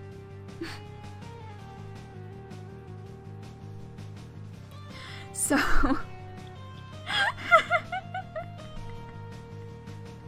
This is the other reference I was referring to when talking about troll genitals. We get this, but we just kind of get a vague body sway out of the actual animation, so it's like, what did Elwurd do? Who the fuck knows? But she's probably never met an alien before. Definitely never dated one. Do you think we could pretend to be a thing? Like Red Rom. Just until she goes away. She'll fully shit herself, I swear. Just, you know, don't fall in love with me, kid. Just kidding. Really, don't, though. Your heart is beating at an unusual rate, and not even because of fear this time. Fake dating again? Do trolls do this a lot? There must be some cultural concept that makes them turn to a fake relationship for security. On one hand, you're an experienced fake dater by now. Elwurd could check your references. On the other hand, you know how this ends. You know this ends with you falling in love with her. There's literally no fake dating situation that has ever ended differently. The last fake relationship you did agonizingly circled the rim of romance before falling out into your hands for a sick friendship rebound. But it was a close one. You might like to be a quarter of the way in... You might be like a quarter of the way in love with her already. She looks like troll Natalie Dormer. It is definitely way too dangerous to say yes to this. And Natalie Dormer, who I did have to Google, for the fellow uninitiated, is in Game of Thrones. But I forget who she is. She's not the one, the Khaleesi one. She's a different one. But she's in Game of Thrones. I think she has an undercut right now that she got for a different movie. I remember that happening too. But, yeah, that's context for anyone else who, like myself, did not know who the fuck that was, or had, like, vague recollection. I was like, I know that name. I think I know who that is. Let me just Google that. Okay, so here's our choice. It's either fake date or fake date! And for our first walkthrough, let's give it the enthusiasm that MSPA Reader is fucking known for. Fake date! Elwurd is my favorite Game of Thrones character. Honestly? Yes. Okay. You grasp her hands, your eyes shining. Yes, you tell her. Yes, you will fake date her. You are ready to dive into this thing together, side by side, for as long as she needs, with your whole heart and mind, whatever it takes. Whoa. Whoa. That's... You were, like, really ready to go for it. Like, about to jump right in. Maybe this was a bad idea. I don't want to lead you on. Oh no. You way overdid it. You shrink back, mortified. No, you tell her. You weren't going to fall in love. You weren't even thinking it. Just thinking about helping her with her awkward situation. Uh-huh. Hey, you mentioned your ex earlier, right? Is that recent? Like, were you trying to rebound with me or something? Because if it's recent, I mean, I get it. Breakups can be hard. I mean, mine was fine. Completely mutual. But I get it. Your ex only exists in your imagination, but Elwurd is giving you an out here, and you're going to take it. You nod, trying to look sad. Breakups are hard, after all. That part isn't a lie, just a well-known truth of life. Yeah, this more MSPA reader lore. Never doesn't have any exes. Never dated anyone before. You actually hate this? I do too. Anything that revolves, any plot that revolves around lying is automatically like on my suspicious list. Not on my shit list, but I'm very suspicious of it. You know what? I can blow off my ex for now. I'm gonna take you out. Take you somewhere special, where you can forget. Have a little me time, you know? I think you deserve it. Okay, a little hiccup there, but maybe you've managed to turn this around. You feel bad that she thinks you're newly heartbroken, but it's comforting that her reaction is to try and cheer you up, rather than pouncing on you at your most vulnerable like some other trolls would do. Actually, she's being really nice. Maybe this friendship train is on the right track after all. Oh fuck, I was gonna pull up the translations for this. Shitty fuck what? Fuck, where's... Wait, I've got chat open on my phone. I have the translations for this bookmarked. Let me just find them. There are a couple other parts that I don't have translated. Oh, I'm pretty sure the Treza thing posters behind Kuprum and Folykl, the text on them just said obey. So let me just put that in chat so that y'all can look too if you want to look on your own devices. Okay, let me get that game open again. Right, so if it would just load for me. Okay, so the big sign across the top behind Elwurd's head, that just says coffee. The green pods. Oh, that bronze? Yeah, I know that bronze is an intriguing character. The green pods back there, the writing behind them, all you can see is CKING piss, so just gonna assume it says fucking piss. I know, she took us to a fucking coffee shop. And the menu, there's a menu behind Elwurd's head that I think we see in other shots. I'm actually not sure if it's really fully visible ever at any point during the route, but there is a menu behind her head that reads Grub Frappuccino, Blood Swirl, Cup of Joe, Eris Special, and Rust Blood Juice. So that's what's up and happening there. She gonna try and hook us up with the prawns. Okay, let's keep going and see what happens. Elwurd takes you to what appears to be a coffee shop? It has all the trappings of a coffee shop. Mugs, bean grinders, fiddly little machines with tubes, tables with people working on husk tops. The smell in the air is not coffee, though. It's something earthier and a little spicy. You're gonna guess ground up grubs. Just a hunch. Here we are. Let's get something to drink. And wait for it to start. You let her choose your drink. She brings you a steaming mug of something. Hot. You sip it cautiously. Not bad at all. No legs floating in it or anything. Just so you know, I don't know what your deal is, but this place is kinda girls only.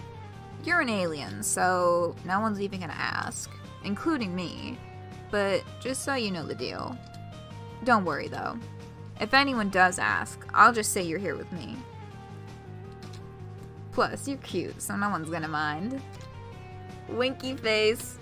Ayo! I'm literally just sitting here waiting to see when chat gets to the winky face.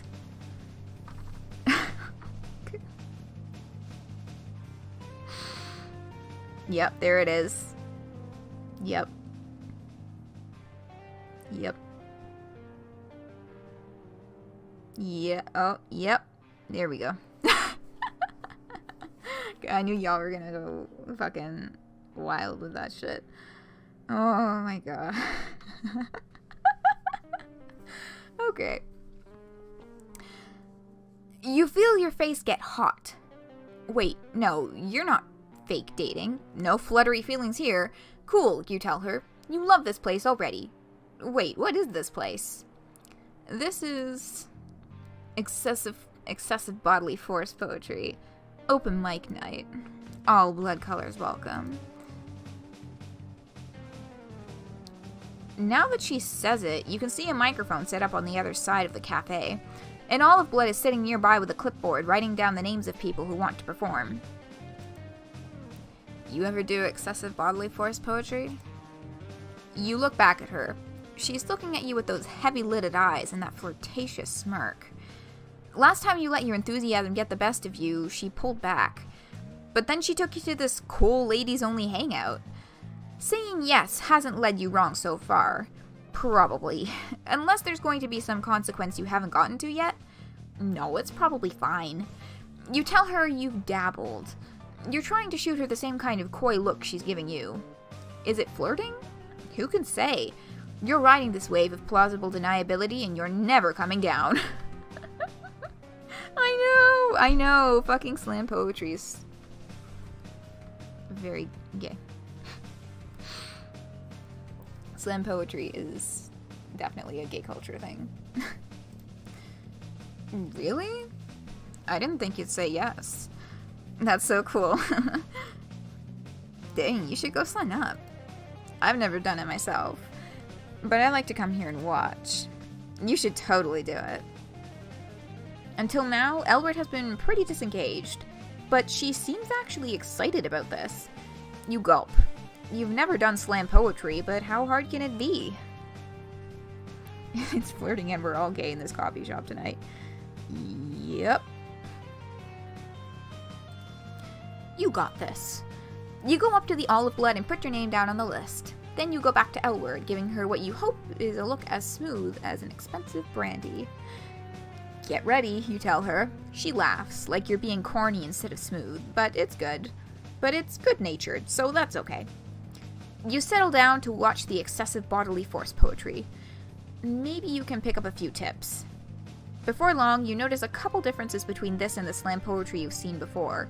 First of all, your unfamiliarity with troll culture is causing you to miss a lot of the metaphors. You think some of these poems are erotic? People are reacting like they are, but all the body parts sound like someone did magnetic fridge poetry with an intro engineering textbook. I fucking love that line so much. It's just perfect. Bridge poetry with an intro engineering textbook. I mean, like, that's pretty much it. It's all tubes and pushers and levers and sacks. You watch the people around you and try to react the same way they do. Second, troll slam poetry does involve actual slamming. And nobody is surprised. Several poets, it seems to be the cooler colors of the rainbow, end their performances with acts of passionate violence against nearby chairs, tables, or even members of the audience. Artists, you guess. Temperamental. Elwurd doesn't seem surprised.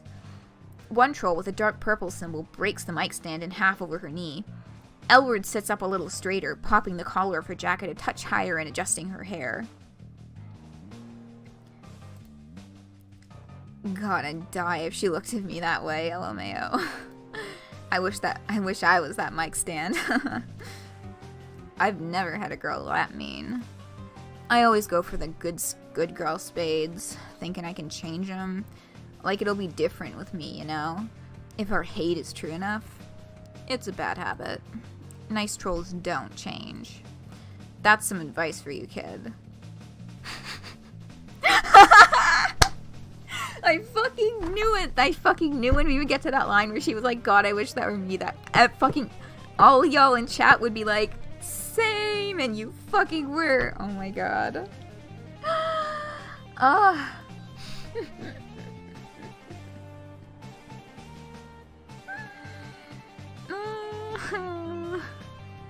Okay.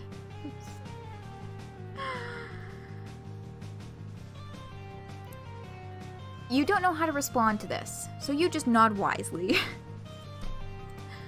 If you're being totally honest with yourself, seeing Elwurd flustered makes you feel a little flustered too. Not that you're changing your mind about only wanting friendship, but you wouldn't mind if she looked at you with a little bit of the awe she's giving the purple blood.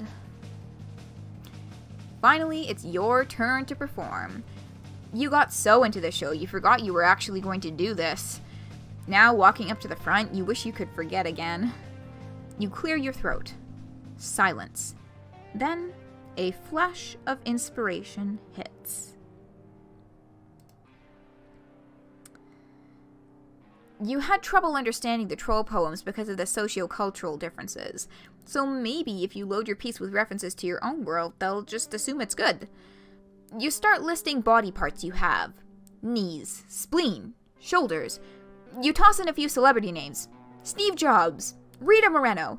Then you put on the most serious poetry voice you can and say, Numa, Numa, Aye. Fucking meme from 2004. Another idea hits you like a wet fish to the face. Maybe if you end this with some kind of violent gesture like the Purple Blood girl did, Elwurd will like you more. I know, right? The fucking... I don't even remember who the fuck Rita Moreno is, to be quite honest with you. Actually, I'm gonna Google that right now. Rita Moreno. Well, the first thing that came up was Rita Moreno, West Side Story, so... Oh, I kind of recognize her face.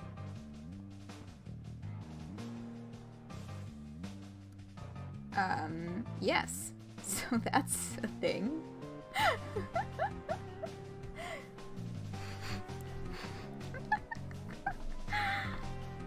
In West Side Story. See, I don't think I've seen the movie for West Side Story. Yeah, fucking Numa reference. Okay. You seek out her face in the audience and, looking right into her eyes, you slap yourself in the face as hard as you can. Oh, she's the grandma on One Day at a Time. Yeah. I know that. I know that show. It's on my list on Netflix. I haven't watched it yet. There's a smattering of lackluster claps. No one looks impressed. A few grumbles echo around the cafe. You think you may have just bombed. Your budding confidence is hit with a big load of shame, descending like wet concrete. But when you get back to Elwurd, she's grinning. Tremendous secondhand embarrassment. I know, right? It's fucking... Oh god, it's so fucking painful. Damn. That wasn't what I expected at all. It was pretty funny, though. You must have some real abdominal sausages to get up there and perform like that. It's a real weird save saying it takes guts. That's probably the fucking weirdest troll terminology I have heard in the history of Homestuck. Nice job, alien. She gives you a wink. You start to perk up a little. After all, you don't need to be friends with the rest of the people in this cafe. just this one cool troll girl. And it looks like making yourself look dumb has brought you two closer together. Honestly, though, I'm surprised you didn't do a piece about your breakup. Oh, right. You completely forgot about your breakup. Or rather, your fake-up. Elwurd leans forward, her hands splayed on the table. Her black claws gleam in the low cafe light. You can tell me about it, if you want. Like, I'm over my breakup, but if you want to talk about yours, that's fine. I know sometimes it's like, just really on your mind. Just right in there. Ah. You're starting to feel even less great about lying. You fidget uncomfortably in your seat. No, you know what? You're supposed to be making a friend here. Yes, in the past it's been advantageous to just go along with whatever people say until they like you. But you and Elwurd are really connecting. You don't want her just to like you because she thinks you're sad. You want it to be real. You take a deep breath and tell Elwurd you don't have a recent ex at all. You tell her you were just trying to commiserate. Bingo. The atmosphere immediately shifts. Elwurd sits back and the warmth goes out of her face entirely. What? Really? Oh. Huh. That's not really cool. Oh, shit. You can just feel her pulling away. Well, you can also see it, because she's physically pulling away from you. All signs point to losing this friendship. You're so sorry, you tell her. It won't happen again. Yeah. Sorry. No offense, but it's not cool to lie about shit like that. It's pretty weird. She's completely detached now, barely even looking at you.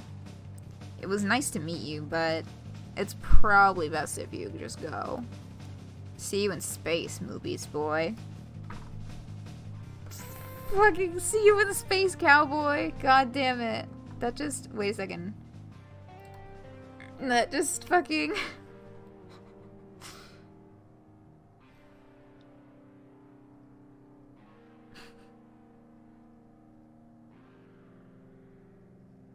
To the thing? Because you're sleeping. Well, the chats, if you want to come back and take a peek at the chat, it'll all still be up on Twitch, and still working on the channel-y stuff. But I know, right? Oh, right. Oh, duh. You just said you're sleeping. That is something I should have picked up on. Good night, Aleph. Have a good sleep.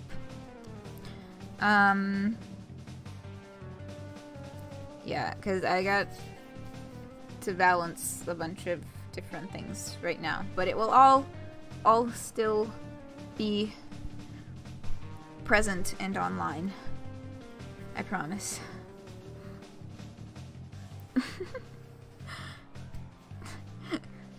Fucking Cowboy Bebop reference. Anyway. As much as it hurts, you have to agree. It's probably best to just cut your losses. You try not to let your disappointment show as you walk away.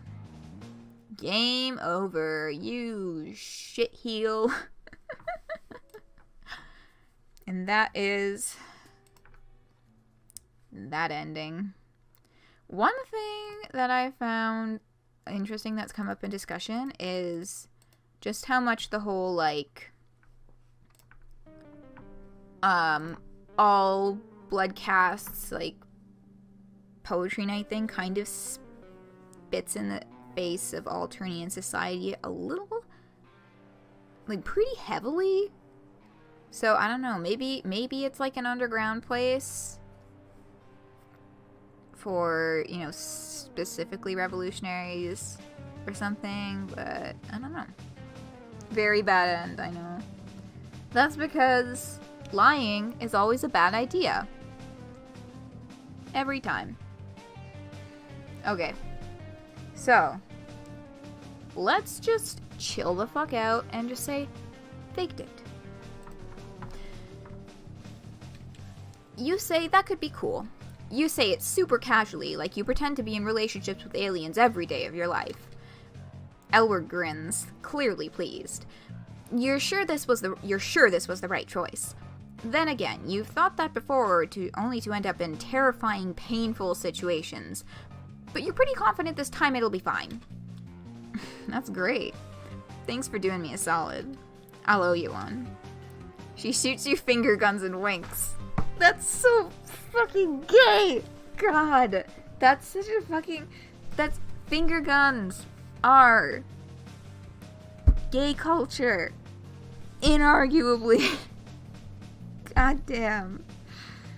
We hate society in this friendsim tonight. We hate society in every friendsim. We hate troll society in everything. Always.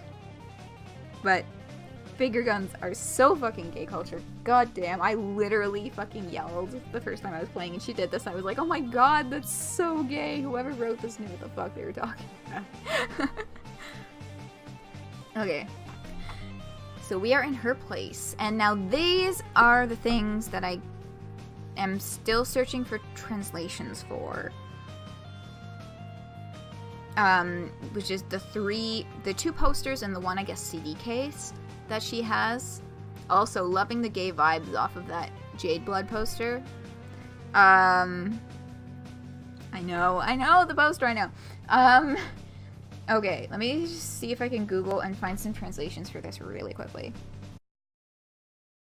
Here's what I'm gonna do. I will find the translations, I will post them in the Discord, and then when I post this video to YouTube, I will put them on the screen with text things, because I'm smart and I know how to do that now.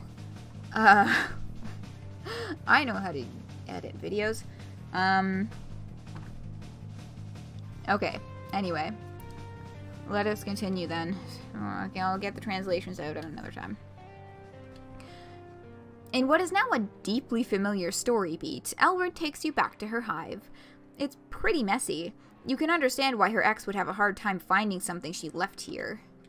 You don't see any signs of Eleusis, but it's probably rude to ask about that, what with how often trolls and other animals are murdered in this society. You ask Elwurd if you should get your story straight. Like, how did you meet? How long have you been dating? Who is the funny one, and who always gets to choose the food on date nights? Yeah, I got a 3,000-word backstory for us to memorize. I'll be quizzing you on my fave movies. Jake. I'm not worried, lol. We can just wing it. Oh, I think she's here anyway. Are y'all ready? Are y'all fucking ready for this?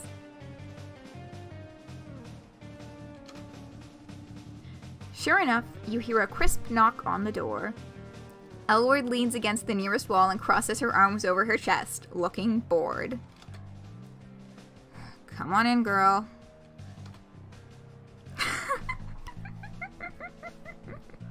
I'm just waiting for chat to catch up with this. Because it's gonna be wild. You're scared.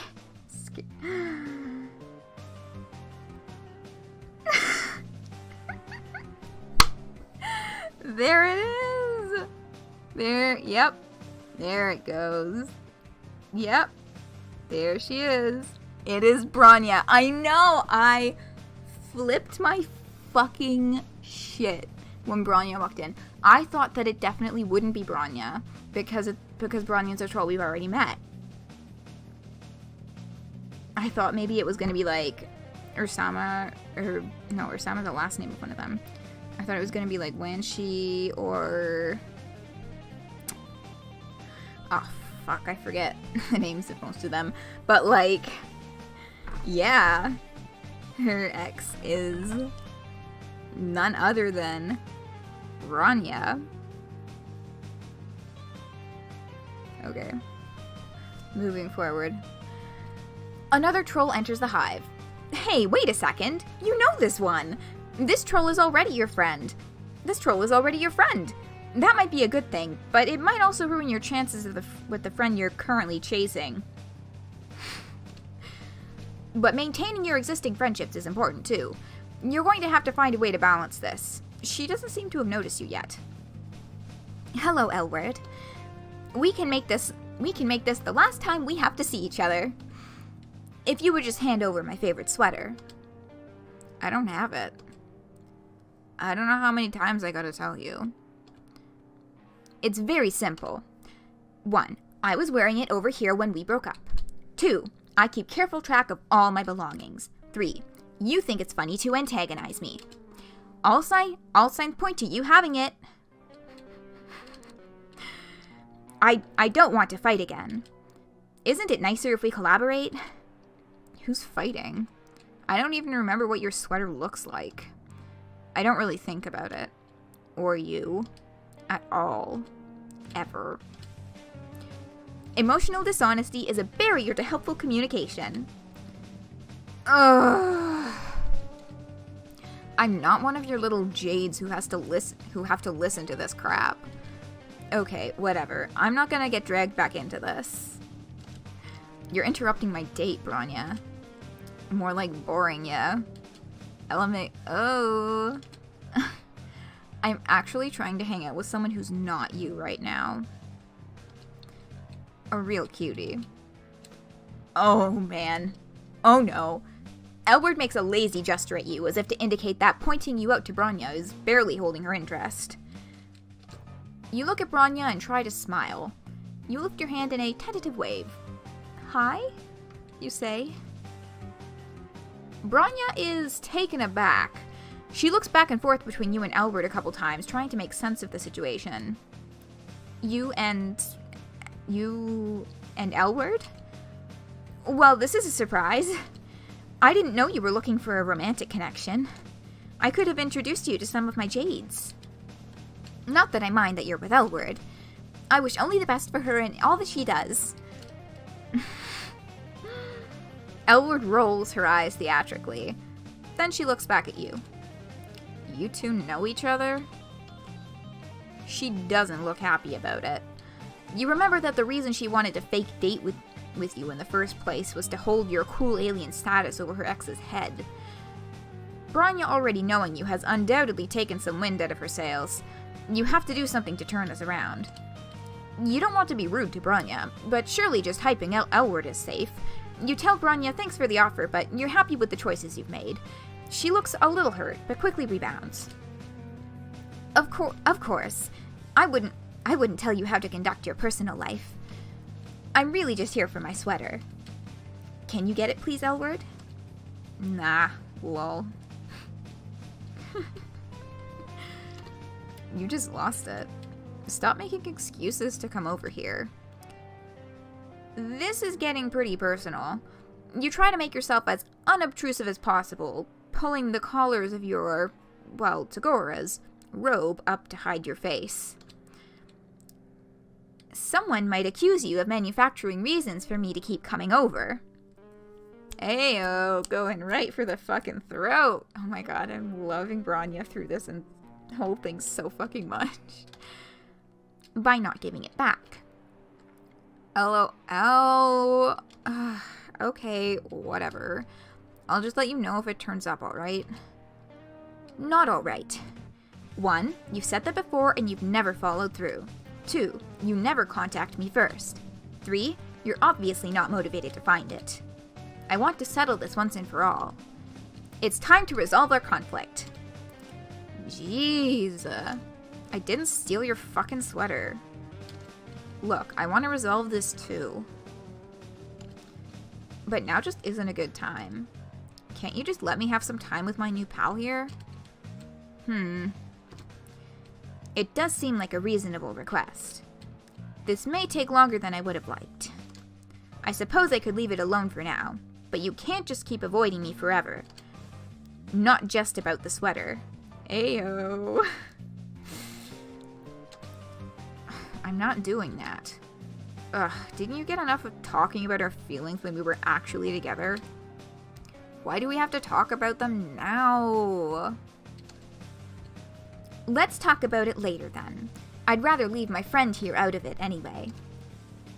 Her friend! Wow! You breathe a sigh of relief. You don't have so many friendships yet that you could stand to lose one. You can now listen to the rest of the conversation with a touch more ease. I'll come back when you're more available. Please try to work with me on this. Thank you. That whole fucking scene is just like, woo, big yikes, holy shit. Oh.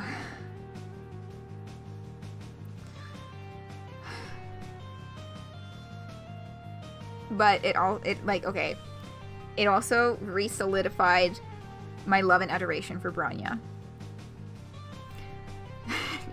Just as a side note, I fucking love Bronya even more now. Whoops. Bronya makes her way out. Elwurd watches her leave, then sags back against the wall, scowling. She seems to be in much lower spirits than she was earlier. Your heart aches. Friend or no, you want to see her cheer up again. You know what? She takes a deep breath and looks over at you. I do have her sweater. It's in the back of my closet. She starts laughing. You giggle a little too. What just happened here is an opening. You witnessed something revealing, and now Elwurd is in a vulnerable position. You don't want to push her or annoy her, but she did loop you into this, and you can't waste this opportunity. It might be worth it to take the risk. I know, right? It's just, like, she totally had the sweater, and she's totally not over it. Abso-fucking-lutely not. Elwurd is continuing the running theme from Homestuck into Hiveswap of how fucking toxic this disaffected cool kid front is. You know what I'm saying? And it's, I mean, another thing, okay, I'll keep that point until we're finished because we're almost at the end of this. You don't want to push her, oh yeah, you might be worth it to take a risk. You say, hesitantly, that it seems like Bronya was really desperate. Like she's totally not over it. I know, right? I told you. You say that also, it's okay to not be over it 100% yet. That even if a relationship was wrong and you're way better off without it, sometimes you can still feel a little sad, and it's fine. In fact, you say, it can make you seem emotionally deep in an extremely cool way. You give her a little smile. She smiles back. Thanks for saying that. You're really nice. You didn't have to do all that for me. Sorry for bringing you into this mess. Did you still want to get that drink? You're a good friend. Your heart overflows and you beam a brilliant smile at her. You feel the warm bloom of friendship opening its sweet petals in your heart. Friendship achieved. There should not be a fucking apostrophe there. Victory!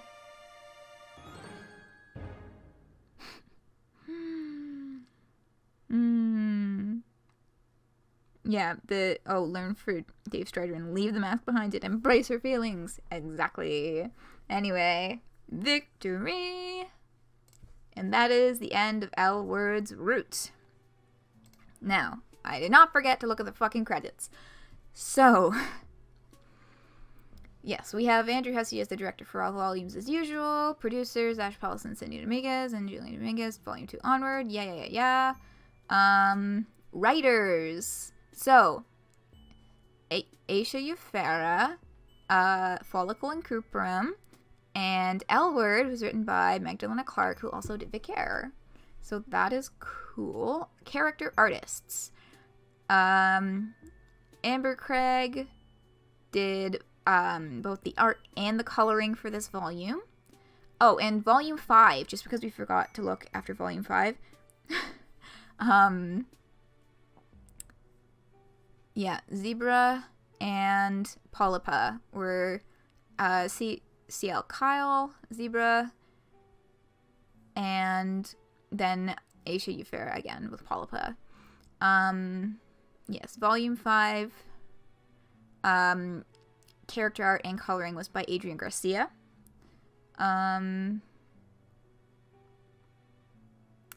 And then David Turnbull, of course, for UI design again. Musicians. Okay, so here's what we're looking for. So Tagore's theme is called Call Me Gorgor. And it's a James Roach. Folykl and Kuprum's theme is literally called That Feel When Another James Roach Track. Which is so perfect. And of course, that came up a little bit early in stream too. But yes, that's so fucking perfect. Yeah, so Polypa and Zebra were Alexander Rossetti. And so that's all of the music from Volume 5 was Alexander Rossetti. And then Elwurd's theme, we have a new musician on the scene here. Super Ego. Jan Nucleos Rodriguez. And that would be because that is from one of the other Homestuck albums. And I don't remember which one. Oh, there's a new person for game design and programming. Mint Chipleaf. That looks like a suspiciously fake name. But it could also just be literally this person's name. Or maybe they chose to change it to that because they fucking loved it. But yes, quality assurance we have again from Volume 3 Yonder. But that's interesting. There's a new person for game design UI. All the other Creative Commons stuff.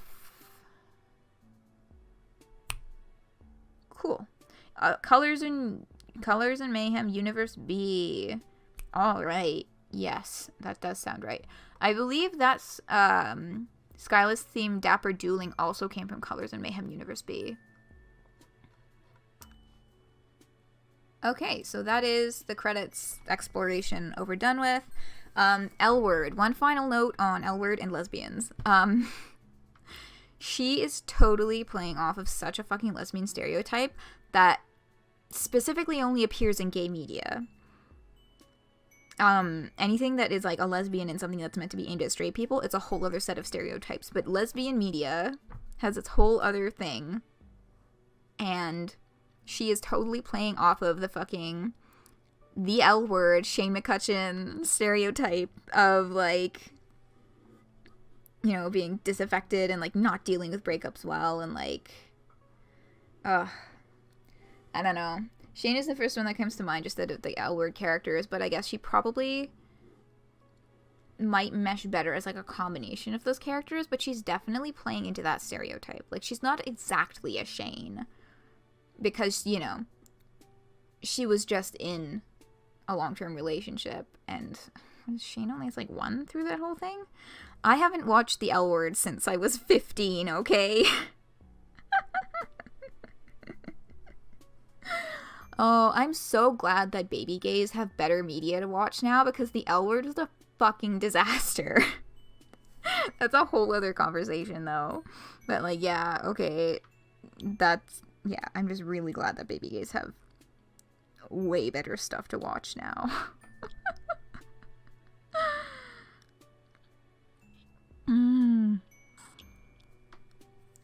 Yeah, you really, I mean, because here's the thing. I'm fairly certain that my 21-year-old ass at 15 was, like, part of the very, very last dregs of a generation of, well, I used to identify as a lesbian, but, like, lesbian identifying people who were ushered into the community with the L word. I feel like past, you know, what was that? That would have been, when the fuck was I 15? Like, 2012? Past, like, 2012, 2013, maybe 2014, there was a lot of better stuff out there.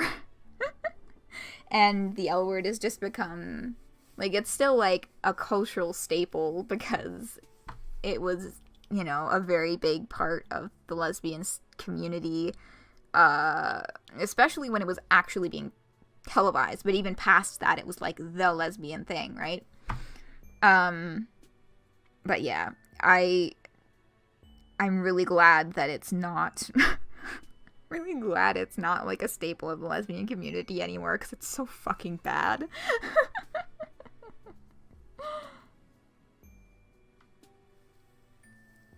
Yeah, I mean, like, I'm almost tempted to rewatch it just because, like, for shits and giggles, but it's also 6 seasons of, like, 12 or 13 50-minute episodes, and I have much better things to do with my time. So... I will pass on that.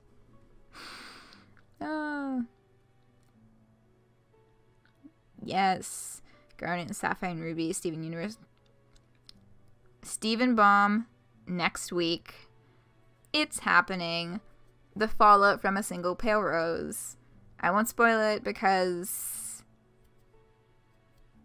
that's not what this stream is for. So, you know, I don't want to spoil anyone.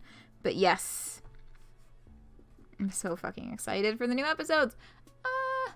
Because I've seen the fucking trailers from Cartoon Network and they are intense.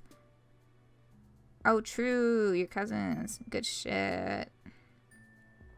Oh, Con Crunch. Yikes. Good luck. Good luck, good luck with your Con Crunch. I hope you were able to complete everything you need to get done. Oh yeah, play Pokemon. That sounds like a good fucking plan. That sounds like some good ass shit right there. I gotta finish Pokemon Moon. I'm like right before the Elite Four. Anyways. I feel like there was something else I was gonna talk about here. I think I got everything though. I think that's it.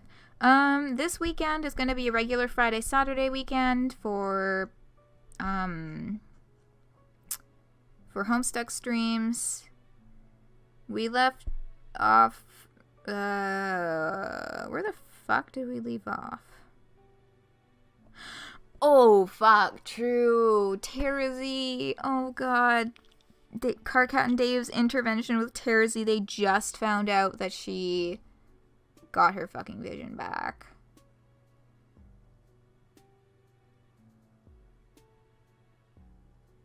Yes, oh my god, find that. And then at Odd, because that was fucking good. No, it's so sad. I mean, it's a fucking hilarious conversation, and so at certain points, like, there's some really great quotes in there, like Carcat Tantrum Bingo. Y'all, I am so Googling Carcat Tantrum Bingo cards when we get to that part. Hopefully, we won't get straight up porn in the fucking image results, because apparently that shows up in every single fucking Google search for fandom things. But anyway, we are right at the beginning of that conversation. The last page we left off on was 6051, which is when you switch perspectives from John and Vriska and Arania and Mina in the Dream Bubbles back to Terrazy and Carcat and Dave on the roof of the meteor. And you see her eyes all bloodshot. That terrifying fucking panel. Yeah, Google Images is just fucking cursed. But it's better than a lot of other search engines. So, anyway, yes. That is what shall commence on Friday. Indeed, indeed. And those will be the last two streams of June. June 29th and June 30th, and then it's fucking July.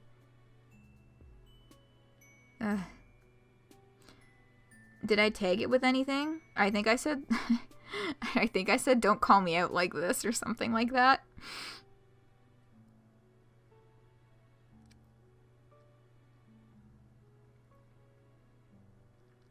No limits online because no one has any shame in cyberspace. God damn it. Okay. I think we're done here.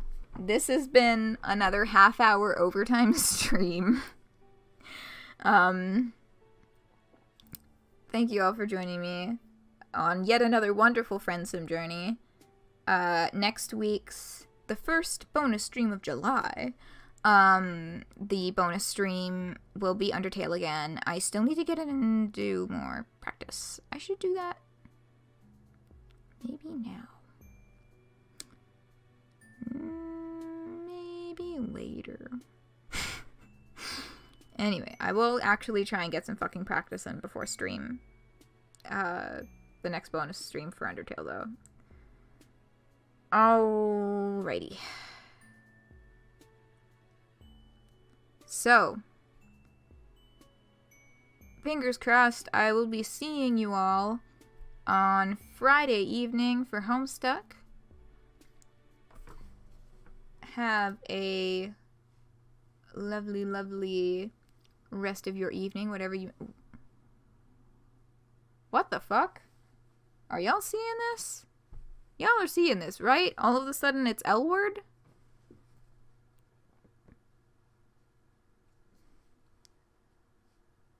Or is that just my screen glitching out? Because I'm looking at the live stream and it's not showing that. But okay, I clicked the exit button, and this has been happening every single time I try to close the fucking game for the past, like, few times I've used the exit button on the main menu. I get this fucking pop-up that says Hiveswap Friendsim.exe has stopped working. Problem has caused it to stop working correctly. Windows will now close the program and notify you if a solution is available. And it's like, yeah, okay, like for the millionth time, it stopped working because I clicked the fucking exit button. But before it left the game, I'll take a picture of this with my phone, okay? And I'll post it on the Discord. But for some reason, instead of just freezing on the menu, it brought up a picture from Elwurd's route.